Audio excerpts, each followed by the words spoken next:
Welcome, PbtA. Hello, everyone. We are playing Summer School with the Gauntlet. And we are playing in Hogwarts, where we are following the adventures of our first year students as they explore the grounds and deal with threats new and ancient. Before we go around to introduce our wizards and to confront a certain headmaster, let's go to the safety tools. So this is again covered by the Gauntlet inclusivity policy.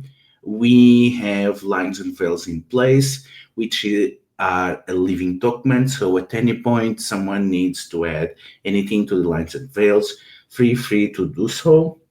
We also will be using the X card, so either signal on video or on the chat that you are using the X card, and then we're gonna roll back whatever led to you invoking it, and there will be no inquiries of what is happening. Basically, just state what you want removed, and we go back from there.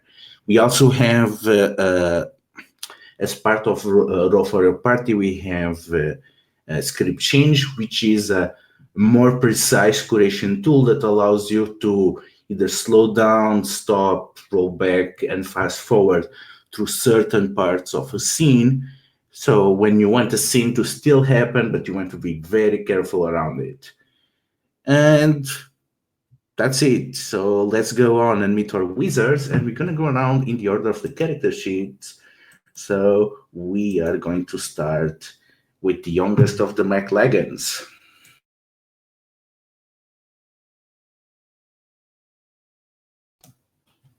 And you're muted.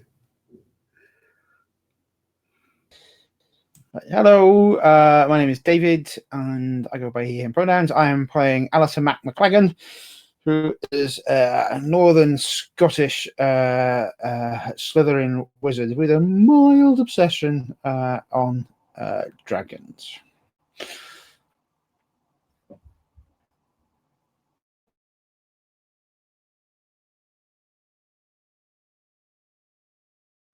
Hello, I'm Pearl. I use she and her pronouns.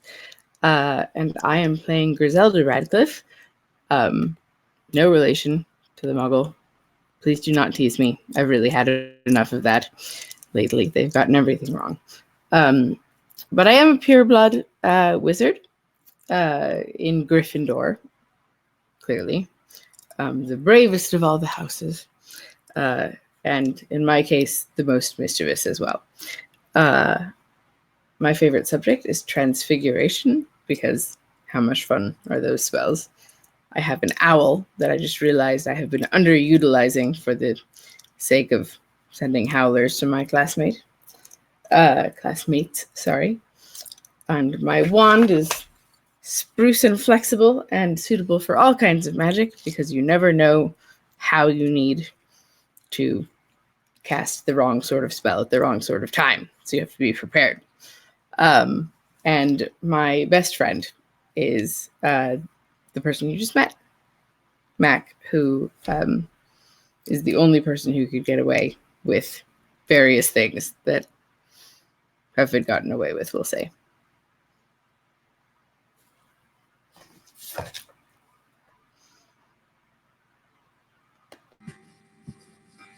Hello, I am Maria. I use she, her pronouns, and I will be playing Lawrence, who is our only Muggle-born wizard.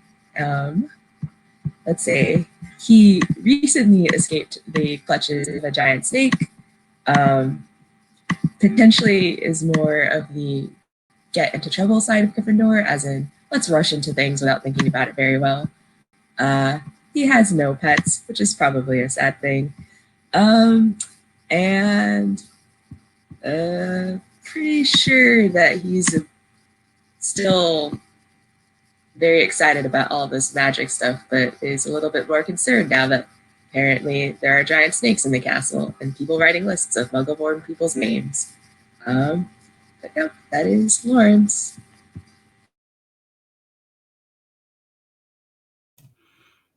All right.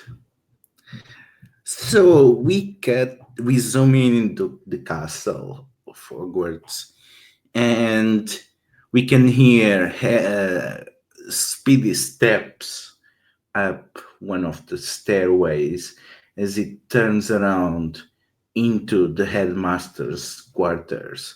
And who we see there besides Griselda? Or is Griselda coming alone?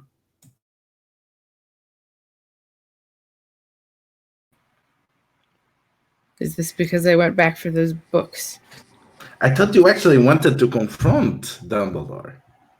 Did I? I probably did. You were definitely planning to march to Dumbledore's office last time. Whether you still that's do, right. and whether you're going alone. Whether you I'm going told alone us is really around up it. to you. Well, it depends if you've told us and what your plan in Dumbledore's office is. So maybe there's a moment before that to be figured out. Marching up to the headmaster's office feels like a very bad plan to me. Well, if it's Dumbledore, it can't be that bad. He's very, understanding about most things. But I think I would have at least told Mac via our magic mirrors. Whether or not he chose to respond with, like, that's a terrible idea, or I suppose I'll come along so you don't get killed or something, is up to you. I think, but no, go ahead. Sorry. Mac's response back is, "What do you need to tell Dumbledore?" What don't we need to tell Dumbledore? We've got creatures and people with quills that I covet in the weird basement room. The animals are sick. The hidden dragon books. Maybe we shouldn't mention the hidden dragon books. We should definitely not mention the hidden stolen dragon books. Yeah, okay. Scrap that bit. Or that we're out after curfew, or that we've gone into other people's common rooms, or that we've been sneaking around. You're totally right. But the animals thing, the groundskeeper told us when we first arrived. So we could mention that, and we could mention what things did we do not against the rules. Anything? Other than that, I am unconvinced that talking to Dumbledore is going to get us anything other than 500 points of both our houses and a month peeling potatoes.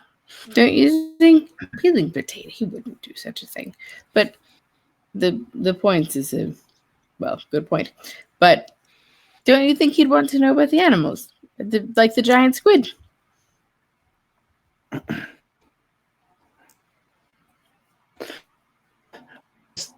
Why doesn't he know what's going on with it? Exactly. That's why we need to ask him.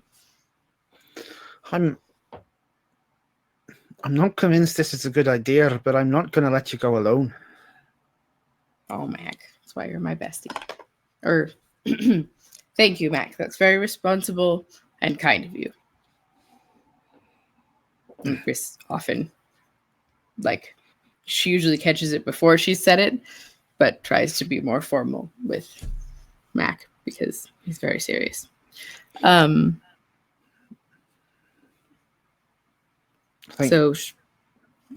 will just let Lawrence know before we go. Grizz wants to go and see Dumbledore. If we do not come back, avenge us. That's pretty much what Lawrence was planning to do. He was like, there's a line to the foolhardiness, and talking to the headmaster about things that we probably shouldn't have been doing is a line Lawrence will not cross. I will remember you for the future. Cool.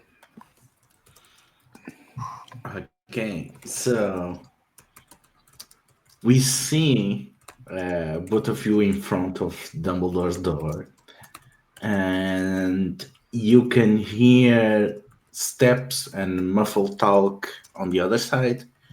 What do you do?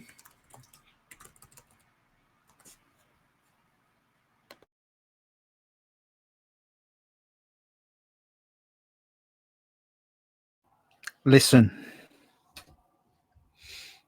Mac will cup his hand and stick his ear up to the door to try and listen to what's going on.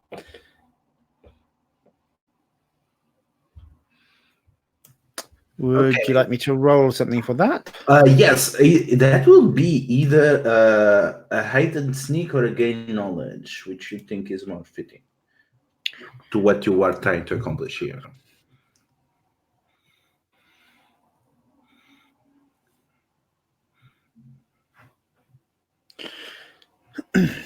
I think hide and sneak is probably the more appropriate because I'm not really investigating. I'm trying to Max try to just find out what they're talking about. So the risk is being caught rather than not investigating. I would suggest to you. Okay, so go for hide and sneak. I'll do that with some cunning. Ooh, that's an 11 before I add my cunning 2, which is 13. Hooray, a successful roll at last time. So you're not detected. So you are able to unlock the door and to move it aside enough that you could sneak in without making noise. Just listening, I think. I don't think going in is probably... Yeah. The moment you open the noise, you can hear already more clearly. And you hear Dumbledore talk to someone in the flames. Honestly, things are escalating. They have grown enough to actually kidnap students. And you hear a younger but gruff voice on the other side. Are you sure about that, Albus? Yes. I'm confident that they are beyond the disappearance of students recently. I have not said anything officially because I don't want to spread panic, because that is exactly the culture of fear that they wish to instill so that they can drive people into recruitment or to not oppose their advances. But the moment the lives of students are at stake, I might have to do way more than an announcement. And the other voice replies, careful now. You know that there's a spy of the ministry inside Hogwarts. We don't want them to... Wait, what is that? And you can hear the sounds of something that you don't recognize, something roaring, but metallic, and then the face disappears from the fire. And you can see that Dumbledore is looking at the door, but it's uncertain if he has noticed that it's open. What do you do now? I think we don't move at all. Like, just don't move at all. That does not seem like a good plan. If he's already looking at the door, any movement could move the door and then he would come through. You see Dumbledore approaching the door. Okay, that's not good.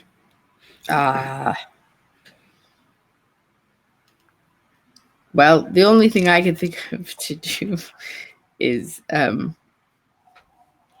well, I guess it's a bit Griselda-y. I just don't think Mac will be pleased, but I'm not sure it will work. Dumbledore puts his hand on the door handle and closes it and turns back inside. Oh, well, problem solved. Really glad I didn't cast that smoke conjuring spell to like disguise our getaway. That would have is a much better outcome. I have a limited, assortment to choose from. Really more for pranking. Mac, I guess I'm whispering. Perhaps we should go somewhere and discuss That sounded pretty dire. Mac nods and makes some points of gesture to back down the stairs away from Dumbledore's office. Yeah. That seems like the first step in not having things get worse.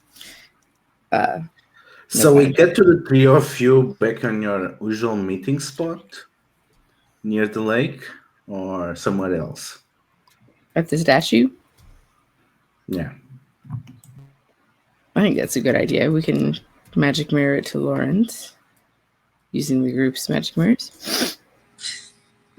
Sorry, allergies. It's okay. Lawrence is just sitting at the statue, reading his book, waiting for you guys to show up. Okay. I'm going to storm up in typical Griselda fashion. Lawrence, you have to hear about this. And then Lawrence will look at a watch and go like, that was fast. Did you already yell at the headmaster that much in this little time? Dude, we'll talk about that later. There's some plot afoot. And Your I think plot? that well, I always have a plot afoot. But pay attention. This is important. I think that whatever we've been noticing with the sketchiness has been escalating enough that Dumbledore was speaking to someone about it in the fire. And haven't we noticed it seems to be about Muggle-born people? Yes, there's that list. The list that I'm on. This is my point. I think we need to figure out what's going on. Mac, do you think so?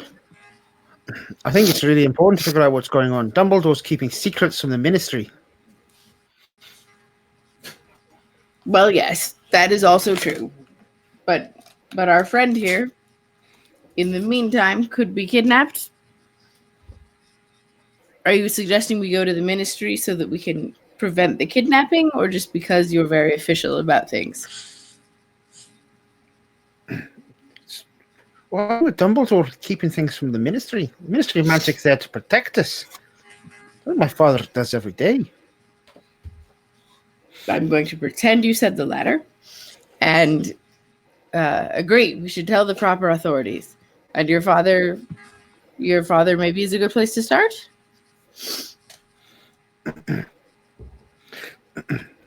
Aye, I could tell my father. Oh, good. I do have an owl. We could send a note by owl. That seems. Aye, we can send a message to my father quite easily, but aye. I think it's important that we tell him that there is something going on here, and importantly, that the headmaster of Hogwarts is keeping secrets from the Ministry. It's despicable. I agree. Really an unpalatable thing. I feel like the focus here. Do you know, I don't like to argue with you, and I go along with most things, but I feel like the focus should be on the missing students and not letting Lawrence be one of them. Not to speak for you, Lawrence. If you would like to be kidnapped and feel like I am, being too heavy-handed in my approach, I think I agree that I would like to not be kidnapped, especially by these people who seem particularly not nice. But we could probably do both. We could send an owl to Mac's dad and maybe also do some investigating of our own while we're here. Since I'm always good. Owls are maybe not instantaneous. They are pretty quick, but yes, I'm always up for investigation. You know me. We just need to find the best way to do it. My father certainly always encourages forthright investigation and independent thinking. I agree, we should investigate them, but send a note to my father immediately. Okay. Let's do that. Do either of you also have an owl?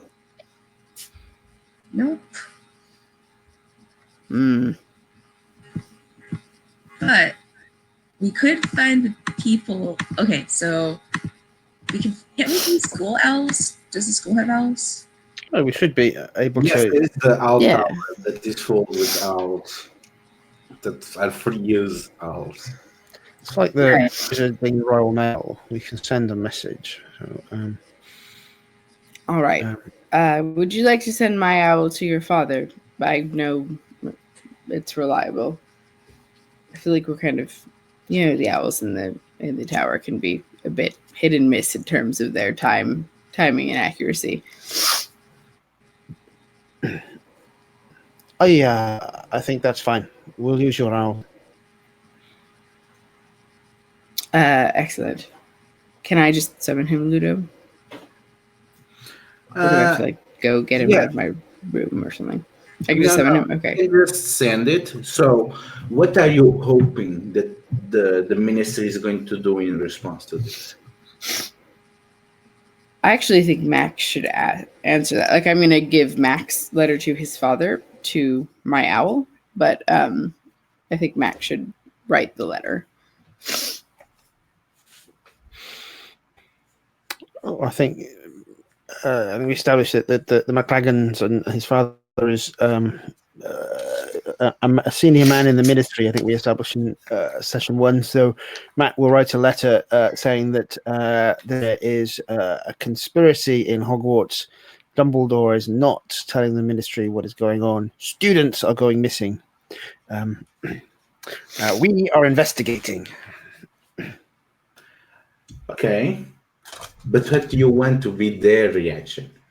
What do you want them to do? What do you want the ministry to do once your father moves things to the proper departments? I think Mac's father will want to get involved, but whether this a big conspiracy and it all gets doesn't come through, I don't know. I think we've got that up our sleeve if things go really wrong. Maybe Mac's dad turns up. But I think Mac's father would probably... I'd put it, if I were in a Hogwarts world and my son had just written to me saying, investigating, I'd probably be in the next flu or on a broomstick up here. 11-year-old kids shouldn't be investigating crazy stuff. Okay, so you want to get your father directly involved on this. That is your dream scenario. Yeah. Yeah. So are you using honesty or trickery? To my father, honesty. Okay, so roll me a get what you seek with bravery.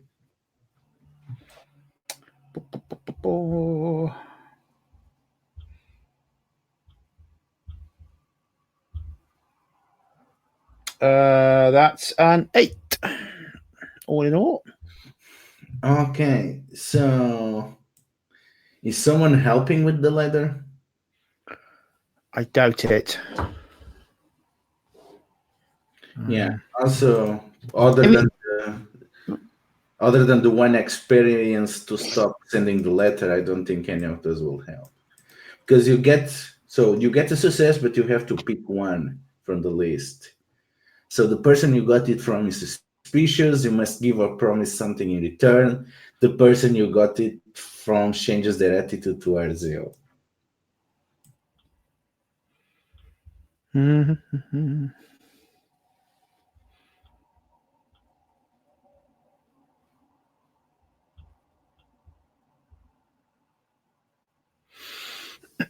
I think there might be a price to pay in some way for this. That might be a come up at the end of the story.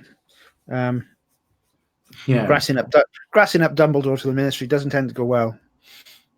Okay. I think Mac's father's going to get involved. I don't think he's going to be deeply suspicious of his own son.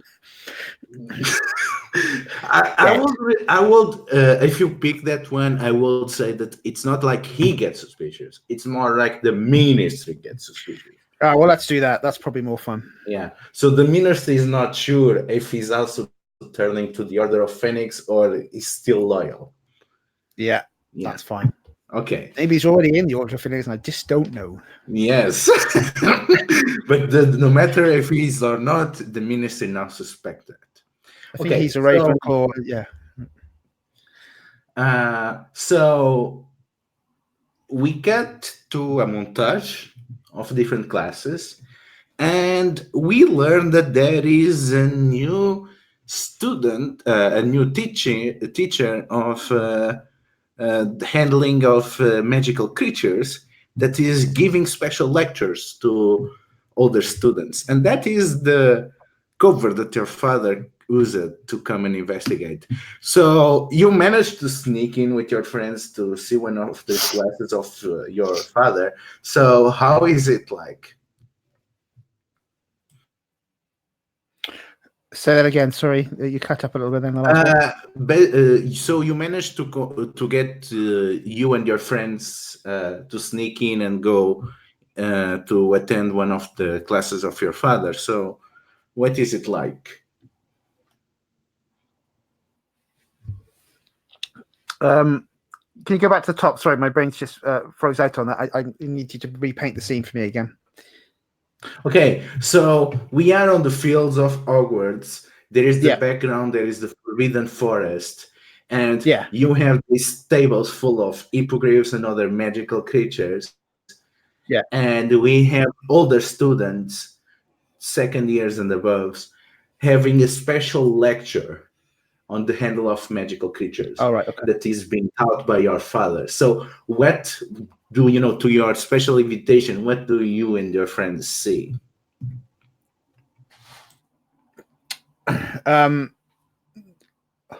Well, Lord McLagan is, or Laird McLagan is a tall man with a shock of red hair, but now with a grey or white streak in it.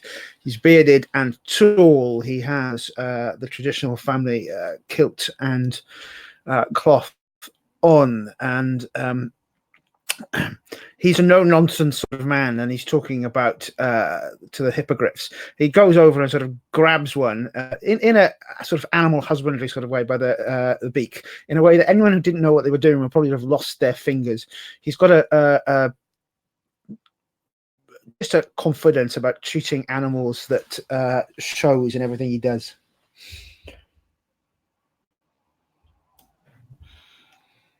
So after the classroom, you have the opportunity to tell something to your father. What is it?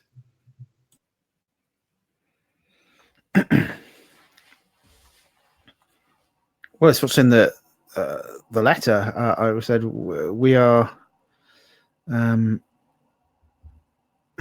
I will let him know. I'll go over to him, and I'll take my two friends with me. And Max says, "This is my friend Lawrence. You'll remember him from Hogmanay. This is my friend Grizz. Unfortunately, she couldn't make it. And there's a bit of sadness in Mac's voice when he says that. But we were all we found out that Dumbledore is the student's going missing, and there's a problem here. And Dumbledore wanted to keep it from the ministry, and I don't think you should keep things from the ministry. That's not what you've taught me. I'm writing a report to the ministry every day so that they know. And I had a talk with Dumbledore that this is not what I expect when I send my children here. Now, I've been training an assortment of magical creatures to find out what happened to the missing students. And they're doing pretty well. I'm confident that if Emmerich is anywhere in Hogwarts, I can find him within 1 week. There's only one problem. I need a personal item of Emmerich so that I can teach them exactly what to look for. Can you help me with that? Didn't he disappear already? Yeah. I wonder where they put his chest with all his items while he's away. This would be so much easier if they were to kidnap Lawrence. We've already know where Lawrence's things are. I just look at Mac and go, excuse me, I'm right here.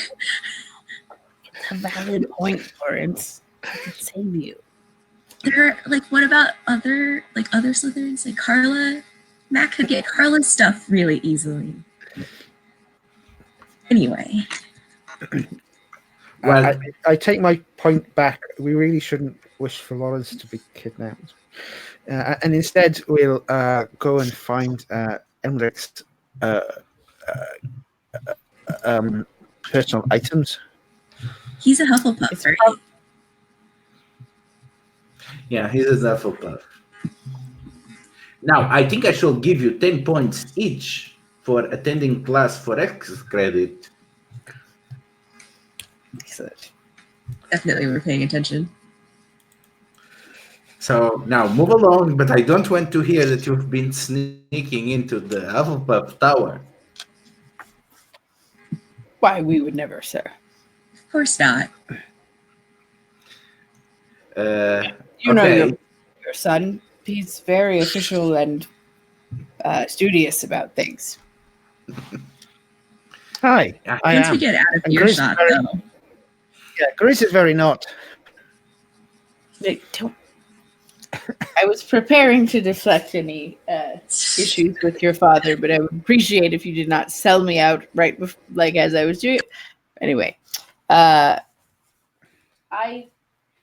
take it upon myself occasionally to just make sure that things in the school are what they should be, and there are very restrictive curfews and rules here that I think that they could do with some loosening.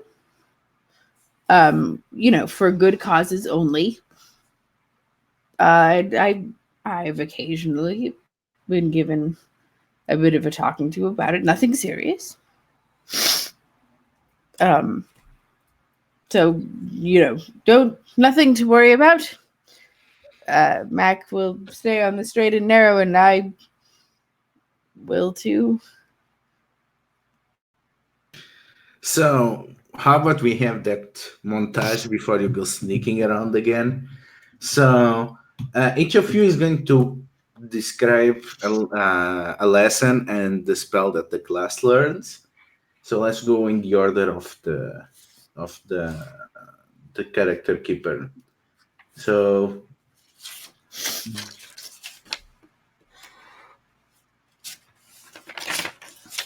Max, go ahead with That's the Mac, class right? in which you learn your first spell. Yeah.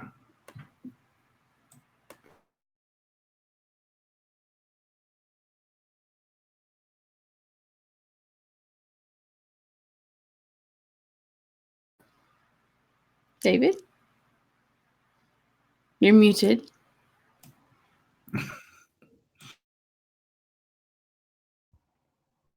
Right, so in the character keeper order, and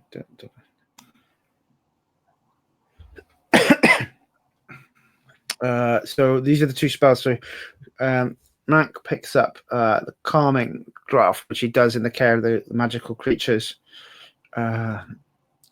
classes, knowing how to calm hippogriffs and dragons is quite similar to calming 11-year-old children. You just put the draft to the chocolate. All right. Next, which class we see Griselda learning a new spell? And we're all learning the spells that we. Yes. That's one's name, Yeah. right? Yeah. Which ones do I already know? Bother. I think we should learn. If we're going to go sneaking, and there might be people afoot that we are concerned about. If we haven't learned Alohomora to get into things, the unlocking charm, we should use that. Otherwise, we should use Petrificus Totalis, the full body bending curse. I can't remember if we've learned Alohomora. I feel like it's usually the first one you've learned. Did we ever learn it? No. So I guess it's a good choice. So in which class do you learn these? Charms. Okay. Next, so Lawrence, what we see Lawrence learning? I think in Charms class, again, we learn Periculum, the Red Sparks charm, as a way of like communicating from distances without magical mirrors, like if we need to signal that we are somewhere far away. And also because they were teaching us how to make fireworks and sparks happen in class. So, as you have been spending a lot of time during Charms class, you notice that Professor Mercedes also has an autoquill that she uses intensively during lessons. And she goes along tutoring each student on its own. And it keeps taking information about students' profiles as she personalizes her lessons. So, second Sounds round. even more exciting than the one that caught the brick noises. I'm going to steal it. So, before that, let's go to the second round of the montage. So, what we see Alistair learning.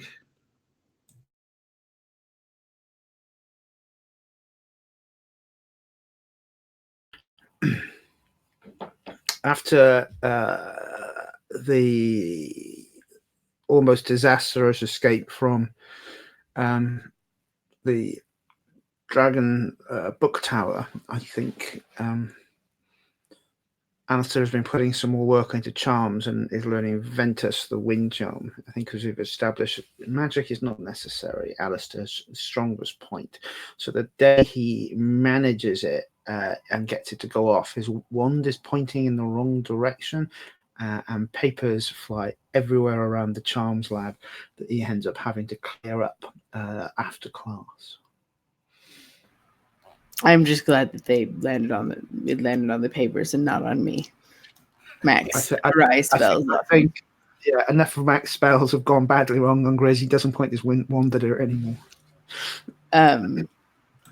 I appreciate it. So for Griselda, she has been, plotting. Not that she does that all the time, but just happens to have been plotting. And she is in Charms class again, learning Alohomora. Because if you want to get to places you're trying to sneak and or steal magic quills, it's good to be able to unlock things. Wait, was not the one that you learned on the previous montage? Did I pick that instead of Petrificus Totalis? I couldn't remember which one I went with. You said Alohomora, yes. Okay, so this time now, sorry, apologies. Petrificus A hex cast. Is hexes a class? I don't think it's its own class. Yes, it is taught by what is her name?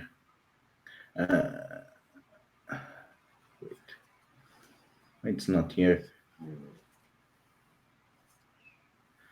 Yeah, it's taught by Defenses Against the Magic Arts. Okay. And the professor there, it's the veteran keeper for England that took part in winning the cup 3 times for Britain. So it is Sybil Montberry. It's very exciting that we have such a famous hexing teacher. Yeah. Why you would specialize in hexing if you were mostly doing Quidditch, but I will just leave that. Well, because no person in the world is more cursed than the keeper. Okay, that makes sense. So yeah, we are learning sorry, between allergies and 5 a.m. I'm not always quite the sharpest here. We are learning Petrificus Totalis, which is the full body binding curse. And I don't think I'm quite at the point where I'm about to ask Mac to let me test it on him, but I will ask Lawrence. Could you just stand there for a minute? And I just I'm sure it doesn't last long. I mean, we're all in the same class, so she knows what we're learning, right? Or he knows what we're learning. I feel like I should be practicing and just don't think back with the right choice. So just stand there for a moment. All right. Lawrence definitely ducks at the last moment. I'm going to hit you anyway, unless Ludo stops me. Petrificus Good try. Alice. I aimed low, just in case. Too good. Too good. I'm Going for the leg. That in the chat. So I've now petrified Mac, and I am horrified and just like shooting daggers at Lauren.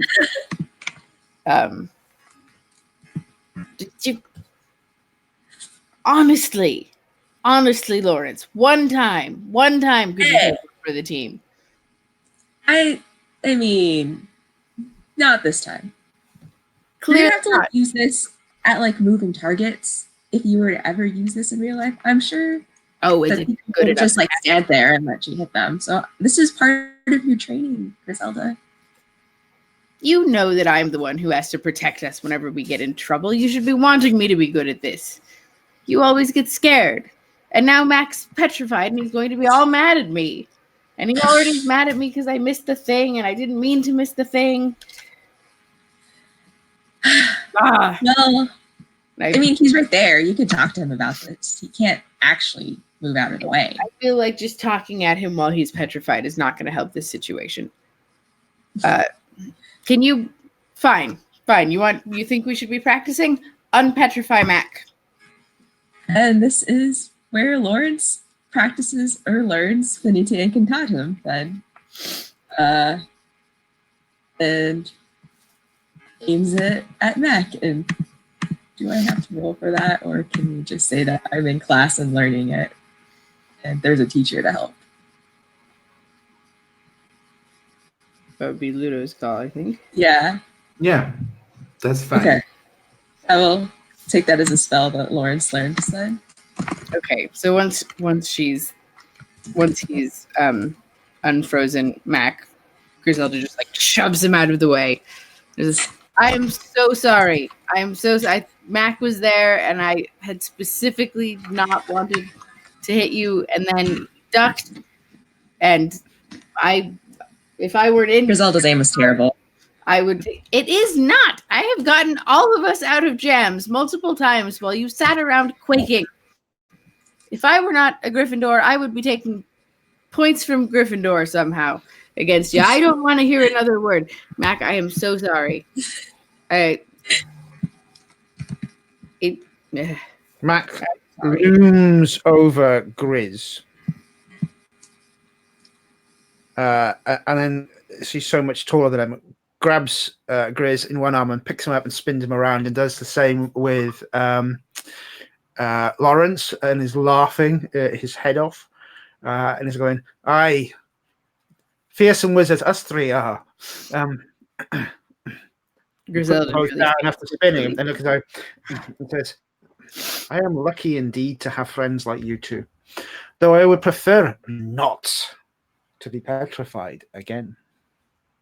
Yeah, I definitely agree. I'm like so relieved I can barely talk. I had no idea what the reaction was going to be. And Lawrence tried to duck out of the way, like sort of playfully, like, too many people trying to attack me. We're having a moment.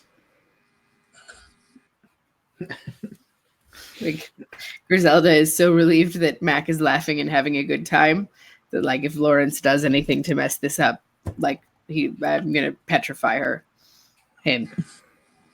Sorry, I'm having pronouns. Okay.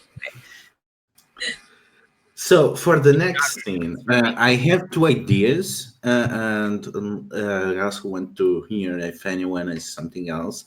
So one hypothesis is to try to sneak in and into the Hug of Bluff tower, and the other is for the Quidditch match between Gryffindor and Slytherin. Or any other suggestions? We haven't actually been to Hufflepuff Common Room yet, or we haven't actually taken those stairs. Like I think we've taken all the stairs and the like weird cavern. So I think it'd be fun to visit Hufflepuff. I don't know what other people think. I mean, we have Alohomora now, but I don't know if that works in getting in because you usually need a secret password. It's not like a lock. It's a... Well, we'll have to like get one from a Hufflepuff. I think we could, if we take the secret chambers too, Lawrence could point out, and here's where the snake was, to Mac. But that would be a distraction.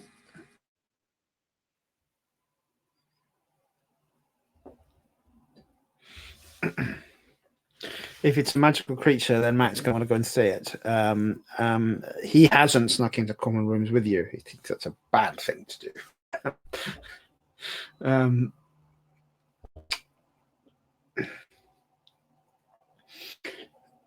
So yeah, let's. Can we? Is there not someone we can ask to maybe? Will this stuff still be in the common room, or do you think it will be in sort of lost property? Maybe we could ask one of his friends. He must have friends. He must have had friends. Yeah, and there must be a storage room somewhere for that sort of thing, right? Because it wouldn't go to lost and found because it wasn't lost. He was lost. So I assume that they moved his belongings somewhere secure. You'd think. How do we figure it out?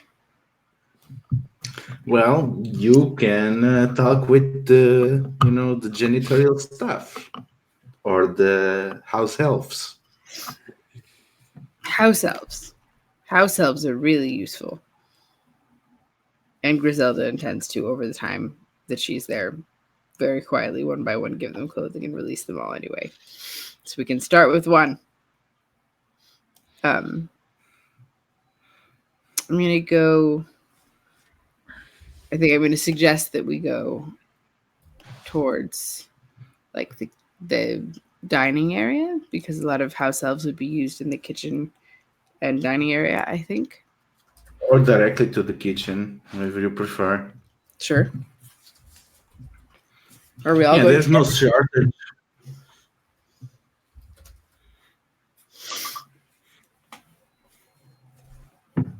Is anyone coming with me? What's happening?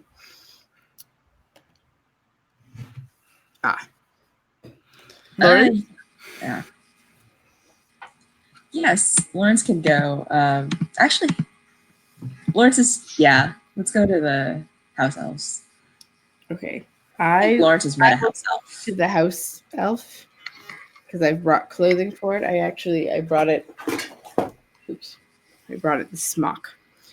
So I'm going to offer it the smock in exchange for the information. I need you to look out for, teachers and other such things. Yeah? Yeah. Also, the Hufflepuff common room, like, next to the kitchens or something. Like,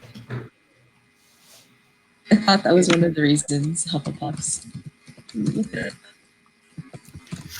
So... I don't really have a map. I mean, technically, one of us has a map, but we don't have a map in a meta out-of-character way. According to things move around. Some things do. I don't think they all do they?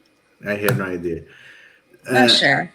So, either way, I'm sure we can find the kitchen. So there's there's a lot of house elves in the kitchen, and they are always busy, but they stop and listen to your requests and what you want to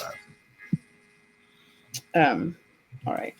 I don't know why I just put the smock so far away. Sorry. I think this house elf's name is Peggles. Peggles. Yes. You've always been my favorite in here. I have a favor to ask of you, but then I have a gift as well. Oh boy, what is it this time? House elves don't talk to purebloods like that.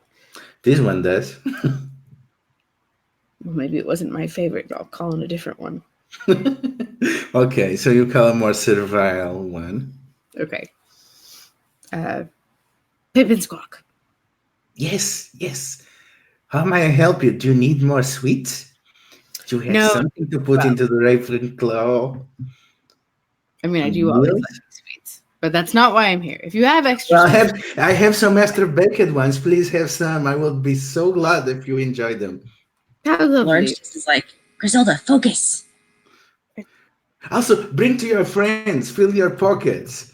I have more. I have a whole new trail.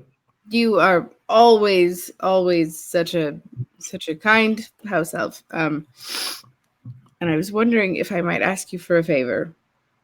What But is it also, this? why do they all say that? Oh, because I'm excited. I still remember when I was able to help you with those mean Ravenclaws. Right. They had some moments, those Ravenclaws. We need to know how to get to the Hufflepuff Commons and how to get in, more specifically. Oh, I know a lot of places, but I don't think a wizard will fit in. Did anyone learn the innuendo? Yes, but that did not go very well last time we tried. Do you think that you could? Lawrence came with me. I don't know if you did, Mac. So that can be up to you. But I'm talking to the house elves in the kitchen, and Lawrence is keeping watch. So if you can get the belongings that were left behind after Emmerich, after Emmerich Dubois sort of disappeared, and get them to me. A student has disappeared. Oh boy, oh boy. This is Just bad news. Keep this between us. I trust you.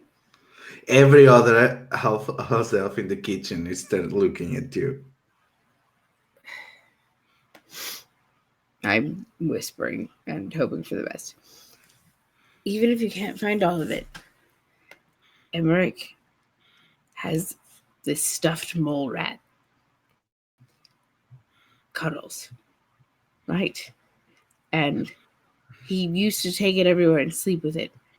People don't know this, but like everywhere. So I'm sure it has a lot of him vibes in it. And we need help finding him. So if you can find Cuddles, I guarantee you the reward will be worth it. Oh, I'm sure I can do that without problems. With what? Sorry? Without trouble. That will be wonderful. easy. I'll just get it when I'll be cleaning tomorrow. Okay. It can wait.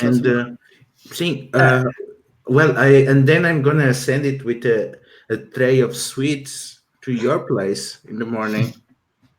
Can you just like wrap it in something nice so that people can't see that the sweets also have a stuffed mole rat? Yes. Okay. I'll probably hide the stuff at mole rats around some mole rat cakes. That sounds great. Let's just go with that. All right. Yeah. I will make them with cinnamon, pumpkin, and carrot. They'll be amazing. It sounds delicious, and your cooking has always been a joy. I'm afraid that we're going to have to run because it's a bit past when we're supposed to be at the kitchen. But I will be so looking forward to your mole rat cakes, which I'm sure will just be the highlight of the week, if not the year. Okay, so let's roll Get What You Seek with bravery to see how things go for our poor house elf. Oh, you're going to make it against the house elf, not against me? Okay. I mean, you're rolling bravery. Yeah. Yeah, either way. So that's a 9. Lawrence, do you want to help bump it to a 10, possibly? Yeah, I guess I could look sweetly at the house elf and And attempt eat some to. of the cakes. Yeah, like he's trying to apply, so we want to compliment his cooking, right? So Oh, he's yeah, excited about the definitely. mole rat cake making. Okay, plus what? Plus loyalty and +1 to roll if friend. And Griselda and Lawrence are friends. Meanwhile, I'm like eating one of the cakes and just being like, 6, delicious. 7, 8 is what I have. Okay, Which so is pick one of the options and take a condition. I will give them +1 to their roll. So I'll be like, this is delicious and tasty. And now my condition will be I'll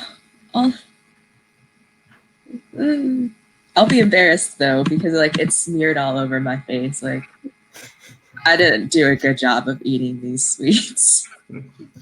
I mean, they are rather messy. The house elves specialize more in ingredients than in plating techniques. Okay, so this is a success. The next day, you get some very special cakes, some extra sweets, and a mole rat toy. Excellent. So I'm gonna magic mirror Mac and be like, "We've got cuddles," and then like wait a few seconds and be like, "The mole rat. I mean the mole rat." You see like things getting crossed out like as I'm writing. Right, because doesn't it appear like as you're writing it? Yeah. Well done. We'll meet you in the quad under the clock tower. All right. So I'm gonna head there straight away. Yeah, I guess unless there's anything specific, we can just hand wave that you're gonna give it to your father, unless you want to do something specific. I think it'll be more interesting to hear what happens after he gets it. Personally, I can't think of any. But if somebody has a scene they want to do, No, I think give it straight to give it straight to Mac's dad. there's a slight wistful look on Grizz's face as this happens because it turns out it was a really nice mole rat, and that's why he'd always liked it so much. And once she held it, she was like, "Oh, no, I want a mole rat." Oh, no, I get it. Gives it over. Okay, so how about we take 10 minutes break, and after the break, let's each of us do at least one scene, and then hopefully that will wrap up the game. Okay, see you then.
Weird.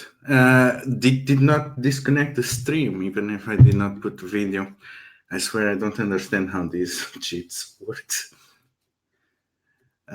Okay, so Pearl is running late because she has to take some medication. So I think we're gonna start first with the scenes that you two went to play. So anyone has any idea clear on their minds of the next scene they want to see?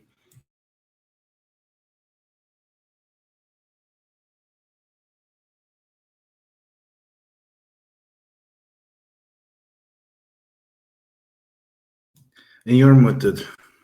Yeah, I think we want to pick up regarding the Muggle papers, but I can't remember where we are and what our last lead is on that, actually.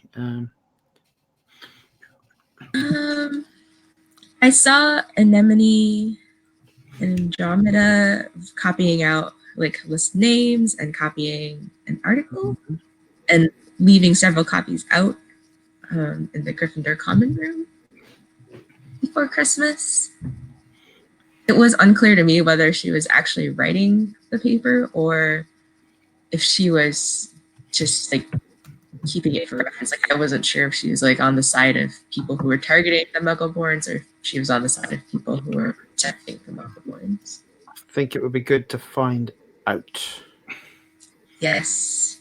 Mm-hmm. So how would Lawrence and Alistair find out? I think Lawrence could probably be like, hey, Anemone, can I talk to you? And like see if he can get a meeting with her, like not in Gryffindor common room, kind of somewhere where Matt can also be there. Yeah. Basically, yeah, you set up the meeting somewhere else. And the moment you approach her, she seems afraid for a moment.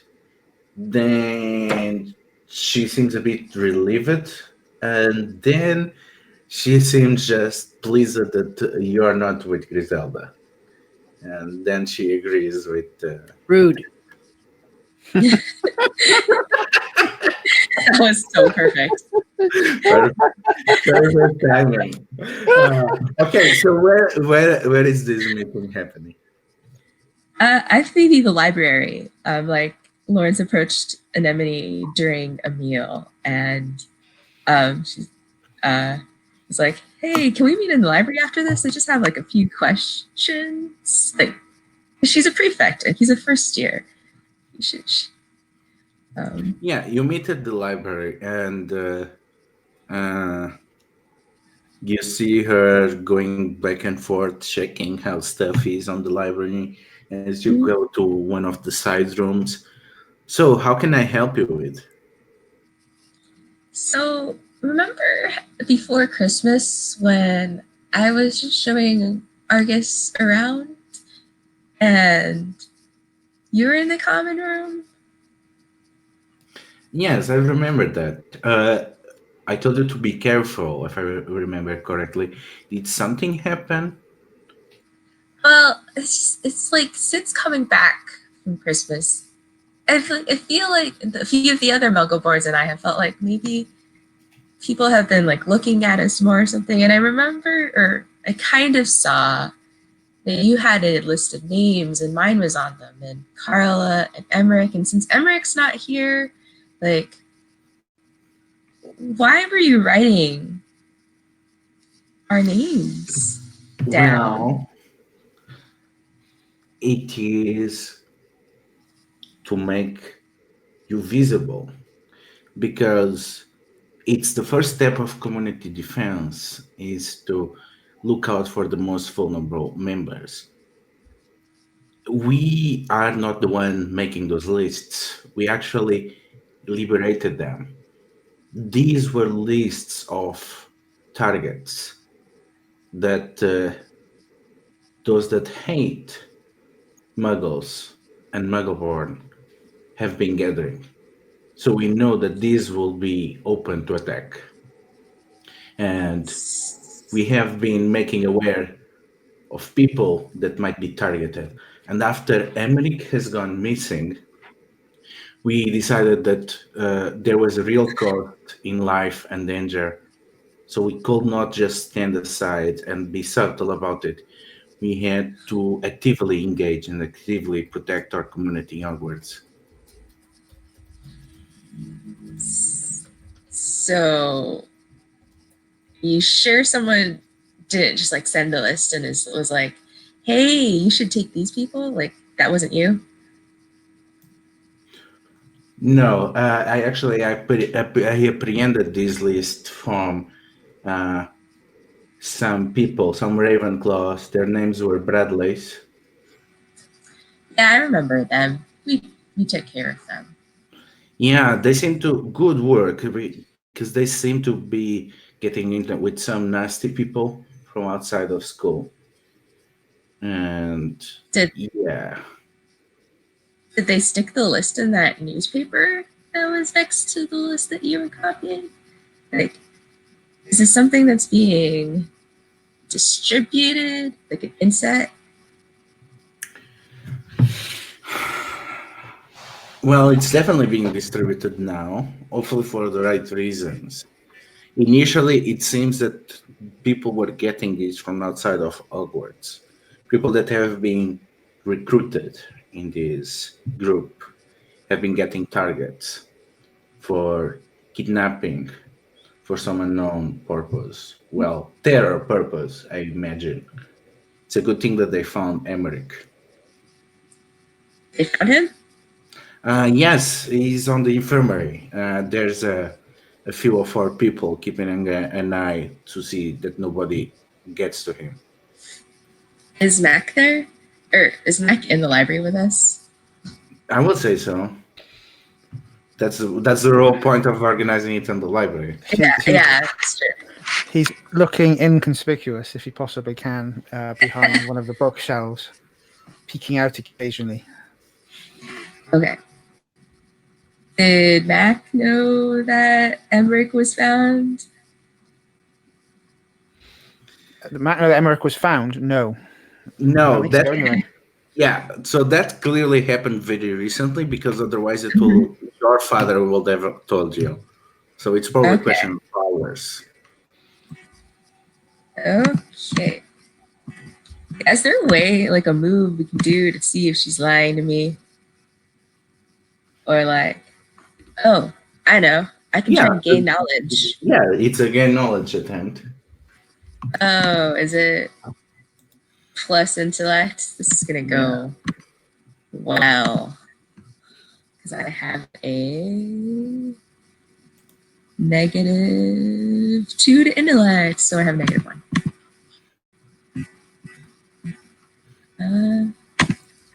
Yeah, that was an absolute fail. Well, Mac can help. What was your roll? It's 3 minus 1. Okay, so it's a 2. No. That cannot help. Okay, that cannot help. So, okay, mark experience. Yeah. And you're not sure. You get the feeling that she's clearly hiding stuff, but you don't know if she's hiding something else that she's not bringing out or she's not being entirely honest. Okay. Yeah. Also, you notice that Mac is not the only one that has been eavesdropping on you. There's also one of the Bradley twins that is just on the other side of one of the Well, clearly we didn't take care of them well enough. Of the house, and does not seem to be reading so much as an open book as they are over here hearing the conversation. So he's here in the library. Am I understanding that correctly? Yeah. Oh, right. Okay. No problem. In that case, in a minute, spot him sneaking in our conversations. Mac pulls out his wand and Petrificus Totalis. Okay, give me a roll for magic. Lawrence dunks again. Worst wizards ever. Where is my damn... What's that gone? No, my dice roller has disappeared somewhere. There you go. Right, thank you.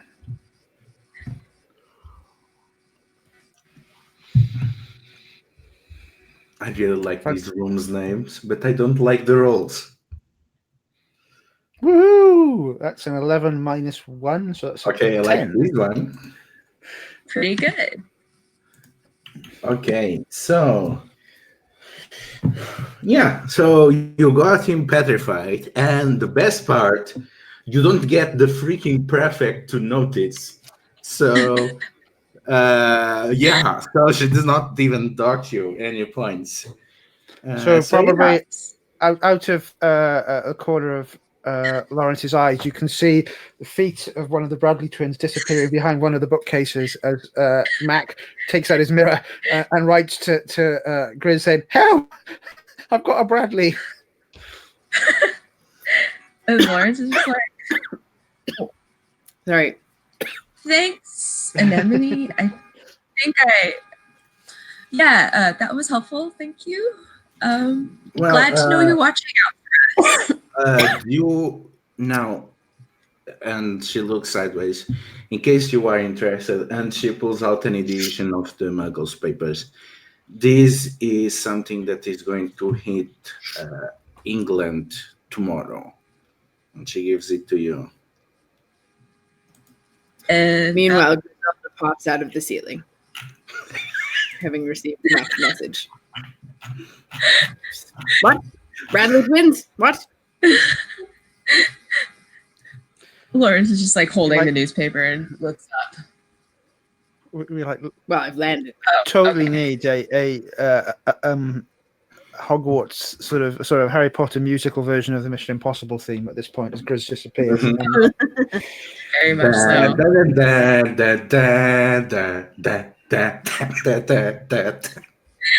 Very. Okay. So we cut out from that scene to meeting at the statue.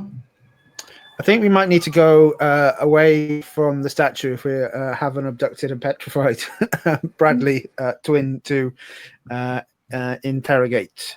Take his wand off him and tie up his hands.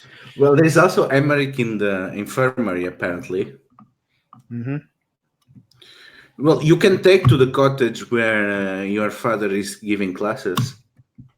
That's fine. Yeah, you go there and you find the place empty, and you can see that there is still warm ashes on the fireplace. Mm-hmm.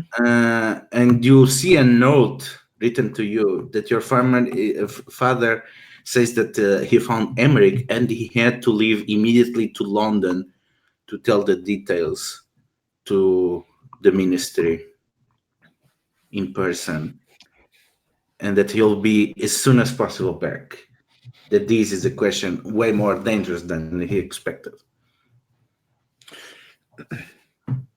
So Mac is going to start. Which one of the Bradley twins is it? It's the girl. So it's Helma Bradley. Okay. So it's a girl. So Mac's going to feel bad about it. We're going to start stuffing her pockets full of hippogriffin food, smiling politely at her.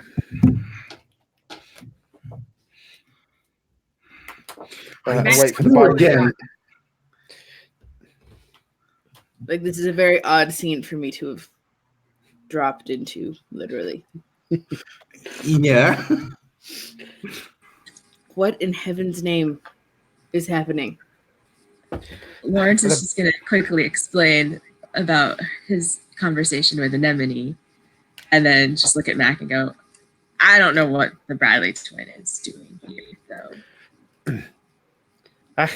They've been working in conjunction, I thought I heard, and unless I thought we'd given them enough of a hiding last time, but unless they can explain themselves, as he puts more hippogriffin food into the pockets, then the nice thing about hippogriffins is they don't leave any waste. feel like you're finally rubbing off on you. So Helena can't talk because she's been completely petrified.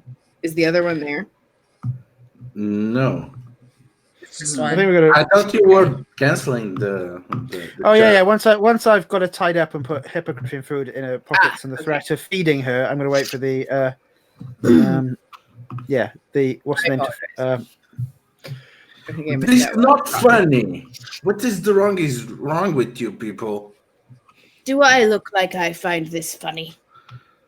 Well, this is a bit too much even for your pranks. Well, technically, I'm not the one who did it, so you're not wrong. Although I would have done it, so you kind of are wrong. What was your name again? Sorry, Helma. Pill. Helma Bradley. Either way, you're gonna tell Mac what he wants to know. Why I'm here? I was one moment in the library, the other moment being threatened by some first years. Good question. Why were you here? And then I look at Mac and I'm like, do we know why she was here? Like I've missed this entire thing, so I'm just. I don't like your treatment of muggles, and you'll tell me what you're involved with, and you'll tell me right now, because I'm not like Grizz. I'm not a nice person, and I will feed you to a hippogriff. Fine. Look, they recruited us, okay? Me and my brother. Who did? You know who? Like, You know who? you know who? I mean, we were humiliated. Nobody was speaking with us on the Ravenclaws, and they approached us. It seemed like a good idea at the time. We immediately regretted it. Okay. Good idea at the time. Why did we unpetrify this person? Come on. We immediately regretted, and after that, we just gave all the material that you know who gave us to a prefect. What do you want? We made a mistake, a stupid mistake. Which prefect? An Amulet. It was literally the first prefect that we found. I don't trust her. Mac?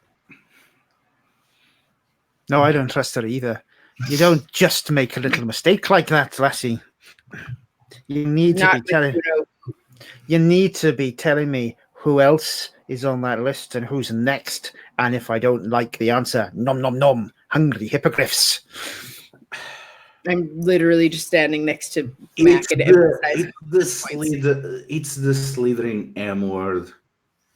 She's going to be the one next. They're gonna get her after the match. Carla? We have to do something about this. Who's gonna get her after the match? Like, who specifically are you talking about? They are strange. They don't come in person. Yeah, I'm trying to explain it to you. They don't present themselves in persons. Instead, they send this big snake, and the snake drops their messages for them. And apparently, the snake is carrying people around to where they are keeping that. I don't know where they are keeping them. Mac, this sounds like poppycock. I think you should keep stuffing her pockets with the hippogriff feed. The snake I don't need to know. Ask Emily. I did not know that he was safe. No. I think we should stash her somewhere until we get this more sorted out. Can't we just petrify her and leave her here? No, because someone will find her and unpetrify her. And she's going to let whoever these mysterious snake controlling people are know that we're onto them. We have to detain her until we save Carla.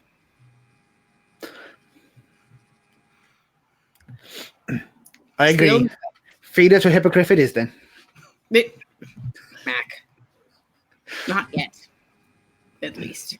She might have more information and maybe a day in a closet by herself. Look, Well, they encourage her still to make don't know. They still don't know that I turned on them. I can arrange a meeting,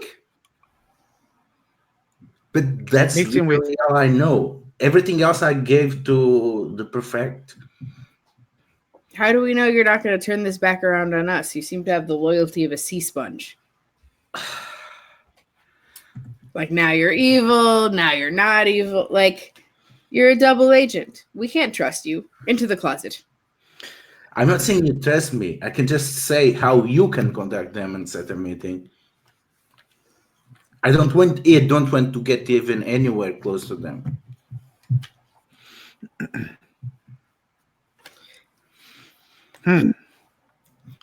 Well, we need to save Carla first, and then we need to figure out who she's working for. So I suppose if we're right and we can defend ourselves, protect Carla, then we'll know that she's a good sea sponge and not a bad sea sponge. True. But I feel like that's a pretty big risk to take to find out her particular brand of sea sponginess. You know what I mean? Like, if the way we find out she's a bad one is that Carla gets kidnapped, I don't know that that's like a worthwhile way to get that information. Maybe one of us can watch Carla, or we can split up and someone can watch Carla and someone else can go get more information some other Well, the way. match is until tomorrow, right? We've don't got know. tonight. I think at the match we're going to need to be together because we're all first years, and True. we're not always the best with magic, the three of us, but we're combined probably maybe stronger than separately if we can stop hitting each other with spells. So I think tonight we split up and investigate, and tomorrow we defend Carla. Emmerich does not like me because I am his neighbor, and there have been some itching powder incidents. Emmerich also seems to not like muggles, which I think means Matt has to visit Emmerich. Can you get cuddles back from your dad? Maybe we can use it as leverage. I can use it as leverage. Aye. All right. Mac will get it done. You're in charge of stashing Hortense or whatever this thing's name is. Helma? Purposefully not learning it. Cool. She's a sponge in my mind. I know where to put her. Where Good. all other sponges go. The cleaning closet. Oh, we have all of those cleaning closets, mysteriously. How convenient. That whole set that, except the one that leads to the secret chamber of horrors or whatever. Right. So yeah, stash her in one of those. What could go wrong? Absolutely nothing. I can sit in front of it and hopefully she doesn't come out. Just, like put some things so she can't yell or petrify or whatever. Ooh, do you have any itching powder? We can put it on the doorknob. Okay, but one of us might need to open the door, and we're all forgetful sometimes. The doorknob on the inside of the closet. Yes, good thinking. And do I have itching powder? Who are you talking to here? I don't know if you used it all up. I pull a packet out of my pocket because I just keep it on me at all times. Here. Cool. Thank you. But use it judiciously. It does not take much, and if you get some of it on your hands, I have learned from experience. Less is more. Maybe wear some gloves. Anyway, all right. So Max going to the infirmary. You're going to stash Hogglesby or whatever her name is. And what should I do? Something. I should do something. Prefect. Maybe you can confront a prefect? Maybe? I don't think they're fond of me either. Someone needs to deal with an enemy as well. Does an enemy hate me? I honestly don't remember. Was she the Hogwarts prefect? You I think she was the Hogwarts prefect. Was that the Hogwarts prefect from the first session? Yes, and there is also PbtA, the one that is being blackmailed. All right. Maybe I'll go talk to PbtA. and say we're sort of on the case and like try to get her to trust me enough, even though she's being blackmailed.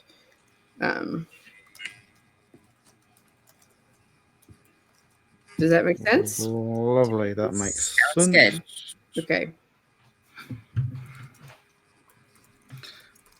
So, okay, Lawrence, where did you find PbtA? Argus and I ran into her in the Ravenclaw common room last session. I don't know where she is now, though.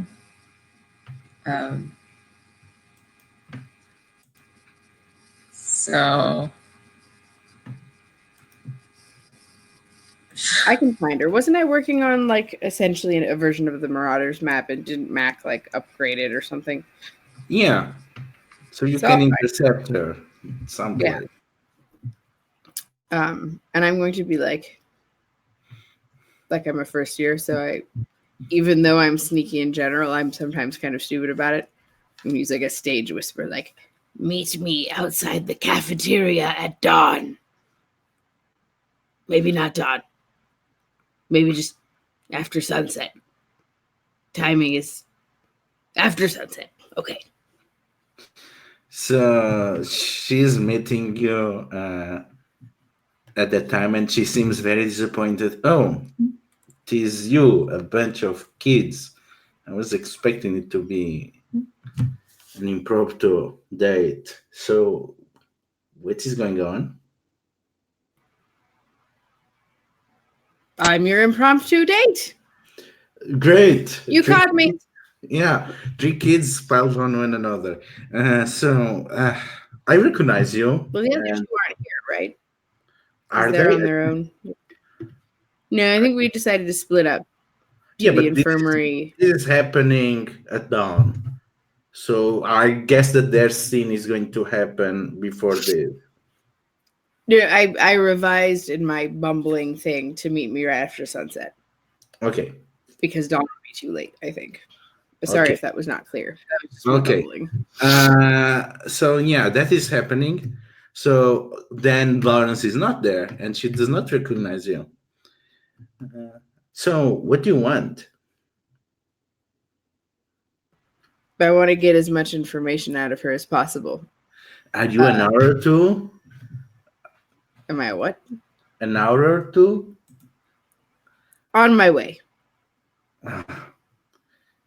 So yeah, what is it that you want to know about?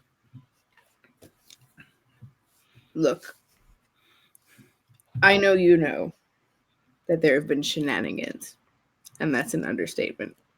A friend of ours is slated to be the next shenanigan, if you will. Whoa, wait a minute. We know things, and we Are know you with the order? Because I've been trying to keep out of your deal so that I don't have anything to tell. No, I'm not with anyone. I'm just trying to protect my friend.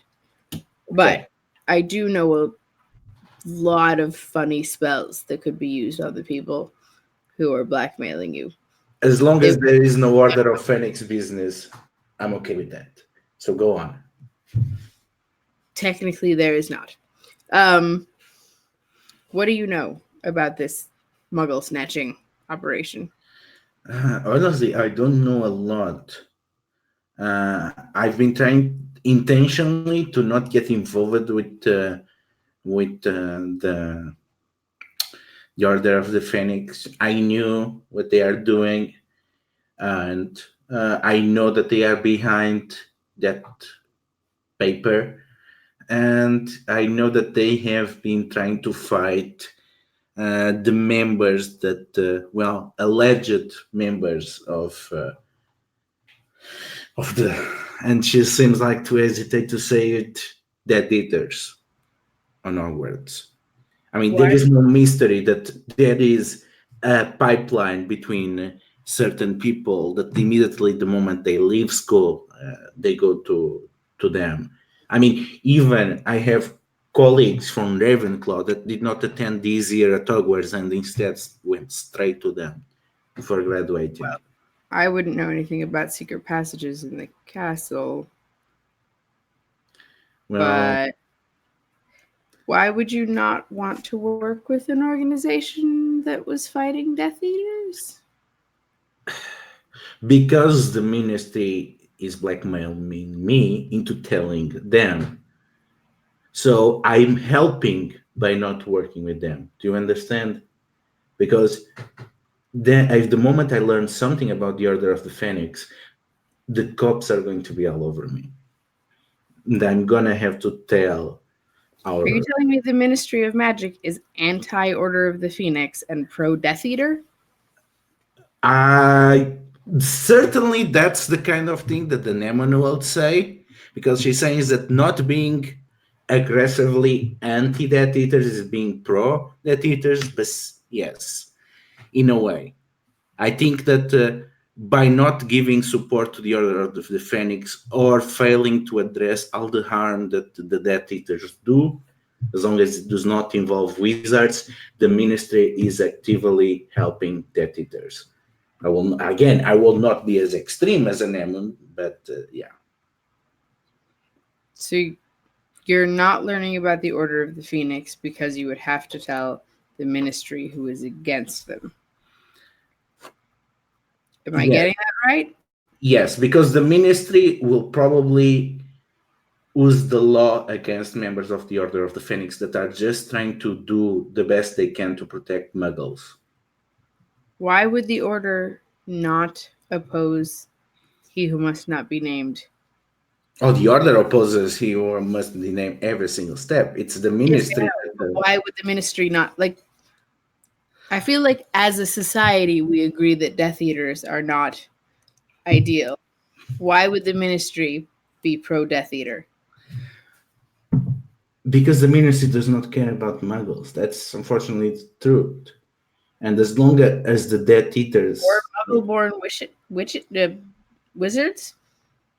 Yeah, you think that. I think that. Anyone with 2 neurons thinks that. But there are people that are within the Ministry that don't think that. And those people, when they get to handle these cases, they tend to look the other way. This is troubling. I mean, look at what happened with Emmerich. If it was not someone of the Ministry that got hands-on, probably no other person will be interested in that. And he's half-blood only. This is exceptionally disquieting. It is very disquieting. So I understand why the Order of Phoenix feels that they need to escalate, because the Ministry is taking this stand of, focusing on protecting wizards and the states of the wizards and keeping the appearance of peace, and is not doing what it needs to do to stop them immediately. What do the Death Eaters have to do until the Ministry really wakes up? You're right. I actually agree with that sentiment. What I am going to say is that if any of this is a lie, I have ways of making you uncomfortable. Look. If it's not a lie, I will. I'm a 6-year-old prefect. Why would I even need to lie to you? I could just deck you points and put you on suspension if I did not want to talk with you. But instead, I have to lie. Really think suspension would stop me? No, but... Have you not heard of my reputation? Yeah, but let's say that maybe if you were suspended, you could do things that the proper student would not be able to do. And Exactly. So, not a good threat. Yeah, but I can see that we understand each other. And that's why I don't need to lie to you. No, right. I agree. I'm just saying if you were lying, that would be very problematic, and I would have to pull some of my normal Griselda moves. So I'm going to assume you're not lying for now, and I'm going to immediately report this to my friends. This is seriously bad news. Do you know how they take the students? We heard a story about a giant snake that seemed really implausible. Yeah, that sounds stupid. I don't think there are giant snakes on Hogwarts. I mean, there might be in Hogwarts, but I don't think they're going to take someone at a Quidditch match. Yeah, come on. That snake cannot fly brooms. So that is true. I feel like there are other reasons that a giant snake wouldn't be at a Quidditch match, but in addition to those reasons, snakes do not fly brooms. So I'm going to go ahead and be straight with you. If you haven't figured it out, I am not your secret date. And I'm going to let you get back to that. I need to message my friends. Okay. So we get to the others like, on the. So we're gonna cut with the others on the infirmary. So the infirmary of Hogwarts seems strange in its emptiness, and there seems to be some nursing staff and some janitorial staff just casually hanging around, keeping an eye as you come visit Emmerich. What did you brought Emmerich to cheer him up?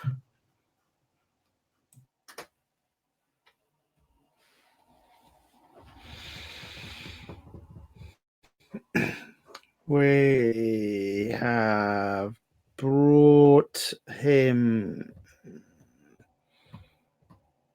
Everyone other than Mac likes chocolate frogs, so he's brought chocolate frogs.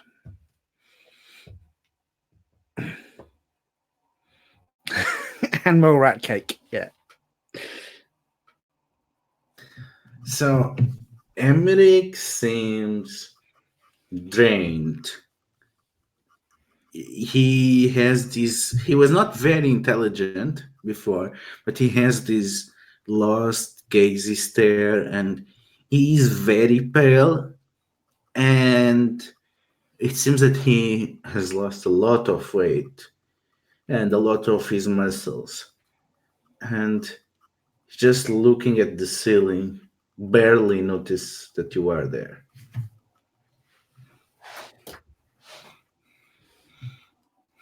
I think Mac sits next to him and gives him the chocolate frog and an apple in case you want something more healthy. And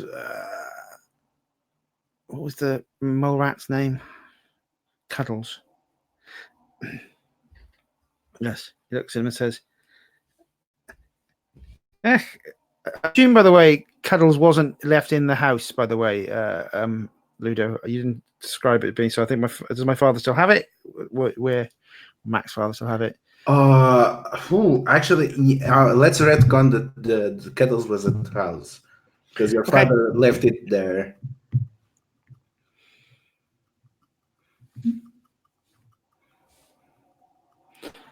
I look and go, you're not looking so good, Emmerich. Your allergy to Muggle seems to be playing up again.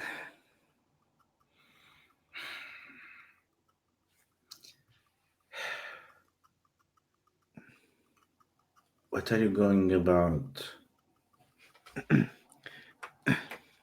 Well, you weren't so kind to my good friend Griselda, and then bad things happened here. Yeah, Griselda is a freaking poor blood racist. She has been bullying me all my life because I am a foul blood. Griselda's not been bullying you because you're a Muggle. She's been putting pranks on you because you're mean to her. Well, that's certainly true, and because I always thought that she was like the other ones, the other purebloods, always speaking on me because of my father.